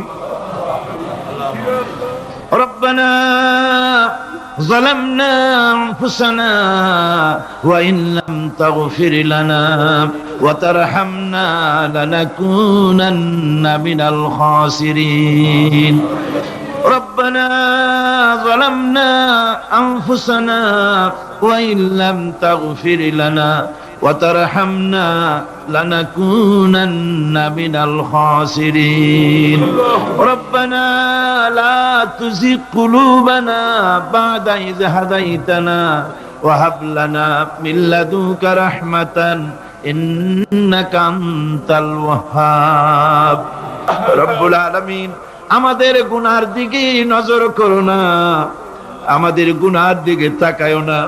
আমরা এত গুনাহ করেছি, সেদিকে তাকালে হয়তো রহমত করতে ইচ্ছে করবে না। আয় আল্লাহ, আমাদের গুনার দিকে তাকায়ো না, আমাদের চোখের দিকে তাকাও, আর আমাদের মুখের কাকুতি মিনতির দিকে তাকায়া আমাদের জিন্দেগির গুনাহ আল্লাহ মাফ করে দাও। রব্বুল আলামিন, এই 5 দিন তাফসীর করতে গিয়ে যদি কোনো ভুল আমি করে থাকি, আয় আল্লাহ, আমি মানুষ, ইলম কালাম নাই, আমি যদি কোনো ভুল করে থাকি আল্লাহ তুমি দয়া করে আমাকে মাফ করে দাও। কোনো ভুল কথা যদি বলে থাকি তোমার বান্দাদের স্মৃতি থেকে তা মিটাইয়া দাও। আয় আল্লাহ, হক কথা যা বলেছি, কোরআনের কথা, হাদিসের কথা, তিলাওয়াত যা হয়েছে, জিকির আজকার হয়েছে, আল্লাহ এতে তুমি খুশি হয়ে যে সওয়াবটুকুন দিবে, আল্লাহ দয়া করে সওয়াবটুকুন সরওয়ারে কায়নাত, আশরাফুল আম্বিয়া, সাইয়্যিদুল মুরসালিন, রাহমাতুল লিল আলামিন জনাবে মুহাম্মদুর রাসূলুল্লাহ সাল্লাল্লাহু আলাইহি ওয়াসাল্লামের রূহ মুবারকে পৌঁছায়া দাও। রব্বুল আলামিন, तमाम পৃথিবীর মাটির নিচে যত মুমিন মুমিনাত শুয়ে আছে আল্লাহ তাদের আরো আর পরে সওয়াব পৌঁছায়া দাও। রব্বুল আলামিন, আমরা বড় গুনাহগার। এই মুহূর্তে মনে পড়ে গেল আমাদের আব্বাজানের কথা, আমাদের মার কথা মনে পড়ে গেল। আল্লাহ, আয় আল্লাহ, আমাদের আব্বাজান যারা কবরে চলে গেছে, আমাদের জন্য কত কষ্ট করেছেন। আল্লাহ, বাপজানের কবরটাকে বেহেশত বানাইয়া দাও। রব্বুল আলামিন, আব্বার কথা কি ভোলা যায়? আমাদের মানুষ করার জন্য কত কষ্ট করেছেন, কত মিথ্যা মামলা করেছেন, কত বাড়ি ঘর করে গেছেন আমাদের জন্য। একটা পয়সা নিয়ে যান নাই, কিছু নিয়ে যায় নাই, খালি হাতে চলে গেছে। আল্লাহ, বাপজানের কবরটা বেহেশত বানাইয়া দাও। রব্বুল আলামিন, জনম দুঃখিনী মা, আমাদের মা যাদের বিদায় হয়ে গেছে, আল্লাহ বেহেশতের বাগান বানায়া দাও কবরটারে। আল্লাহ, কবরগুলিকে জান্নাতুল ফেরদাউস বানায়া দাও। রব্বির হামহুমা কামা রব্বায়ানি সগীরা, রব্বির হামহুমা কামা রব্বায়ানি সগীরা। আল্লাহ, রব্বির হামহুমা, তুমি তো রহমান, রব্বায়ানি সগীরা। তুমি জব্বার আল্লাহ, তুমি সত্তার, আমাদের দিকে একটু তাকাও। তুমি মুমিন, তুমি মুতাকাব্বির, তুমি সত্তারুল উয়ুব। আল্লাহ, আমাদের দিকে তাকাও, আমাদের দিকে তাকাও। আয় আল্লাহ, এইভাবে করে মায়ের কাছে দাঁড়ায়া যদি মা মা বলে যদি কাঁদতাম, এমন নিষ্ঠুর মা নাই যে কোলে না নিয়ে পারে। আল্লাহ, মায়ের চাইতে লক্ষ গুণে মায়া তোমার বেশি, আমাদেরকে রহমতের কোলে টেনে নাও। আয় আল্লাহ, যত মানুষ মাহফিলে হাত উঁচু করছে, যত গুনাহ আছে আজকের মাঠ থেকে কেউ যেন গুনাহ নিয়ে বাড়ি না যায়। আল্লাহ, আমাদের শিরক গুনাহ মাফ করো, আমাদের বেদাতের গুনাহ মাফ করো, চুরি ডাকাতির গুনাহ মাফ করো, মানুষ হত্যা করার গুনাহ মাফ করো, জিনা করার গুনাহ মাফ করো। বিদায় হয়ে গেছে আল্লাহ, রব্বুল আলামিন, বাংলাদেশ আমাদের প্রিয় জন্মভূমি। আল্লাহ, কবরগুলিকে জান্নাতুল ফেরদাউস বানায়া দাও। রব্বির হামহুমা কামা রব্বায়ানি সগীরা। রব্বুল আলামিন, আমাদের দোয়া তুমি কবুল করো। আল্লাহ, দোয়া আল্লাহ, আমাদের কান্নার আওয়াজ তুমি শোনো। আল্লাহ, কিচ্ছু নাই কান্দা ছাড়া আমাদের কাছে। আল্লাহ, এই মাহফিলে যত যুবক এসেছে, আমাদের দেশের যুবকদের চরিত্র শেষ হয়ে যাচ্ছে। আল্লাহ, সব যুবকদের জন্য দোয়া করি। আল্লাহ, যুবক ছেলেদেরকে ইসলামী আন্দোলনের জন্য খালিদ বিন ওয়ালিদ বানায় দাও। এই মাহফিলে যত যুবক এসেছে, আল্লাহ সব যুবকদেরকে ইসলামী আন্দোলনের কর্মী বানায় দাও। আয় আল্লাহ, বাংলাদেশের সেনাবাহিনী, বাংলাদেশের বিডিআর তোমার দরবারে মঞ্জুর করো, তাদের সিনায় হিম্মত দাও। বাংলাদেশের পুলিশ বাহিনী ইমাম দিয়া কলজেটারে ভরে দাও। বাংলাদেশের সেনাবাহিনী, air force, land force, BDR, police, এদের কলিজায় এত বড় ইমাম দাও যে ইমানের জোরে বাংলাদেশের প্রতি ইঞ্চি জমিন রক্ত দিয়ে হেফাজত করতে পারে।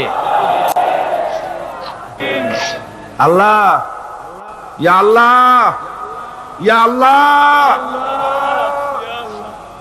আমার ভাইরা, হুজুর সাল্লাল্লাহু আলাইহি ওয়াসাল্লাম আরাফাতের ময়দানে দুহাত উঁচু করে দিয়ে আল্লাহর কাছে চাইছিলেন, যাতে তার বগল দেখা গিয়েছিল।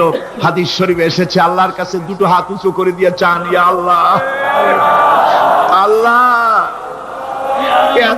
কাঁদেন, কাঁদেন, আজকে কাঁদবেন না, কবে কাঁদবেন? আজই তো কান্নার দিন। কাঁদেন আল্লাহর কাছে, আল্লাহ ভিক্ষা চাই তোমার কাছে। আল্লাহ, আল্লাহ, অনেকের রোগ ব্যাধি আছে, মাফ করে দাও। আল্লাহ, আজকের এক মহিলা আমার সঙ্গে টেলিফোনে কাঁদলেন, 20 বছর পর্যন্ত রোগে ভুগতেন। রাহেল আক্তার, লাকি তার নাম। 20 বছর পর্যন্ত ভুগতেছে রোগে। কাঁদতেছে, বলছে বিশ্বাস করি কোরআনের মাহফিলে দোয়া কবুল হবে, অপারেশন যেন লাগে না, দোয়া করেন এই মহিলাকে যেন আল্লাহ অপারেশন না লাগায় ভালো করে দেন।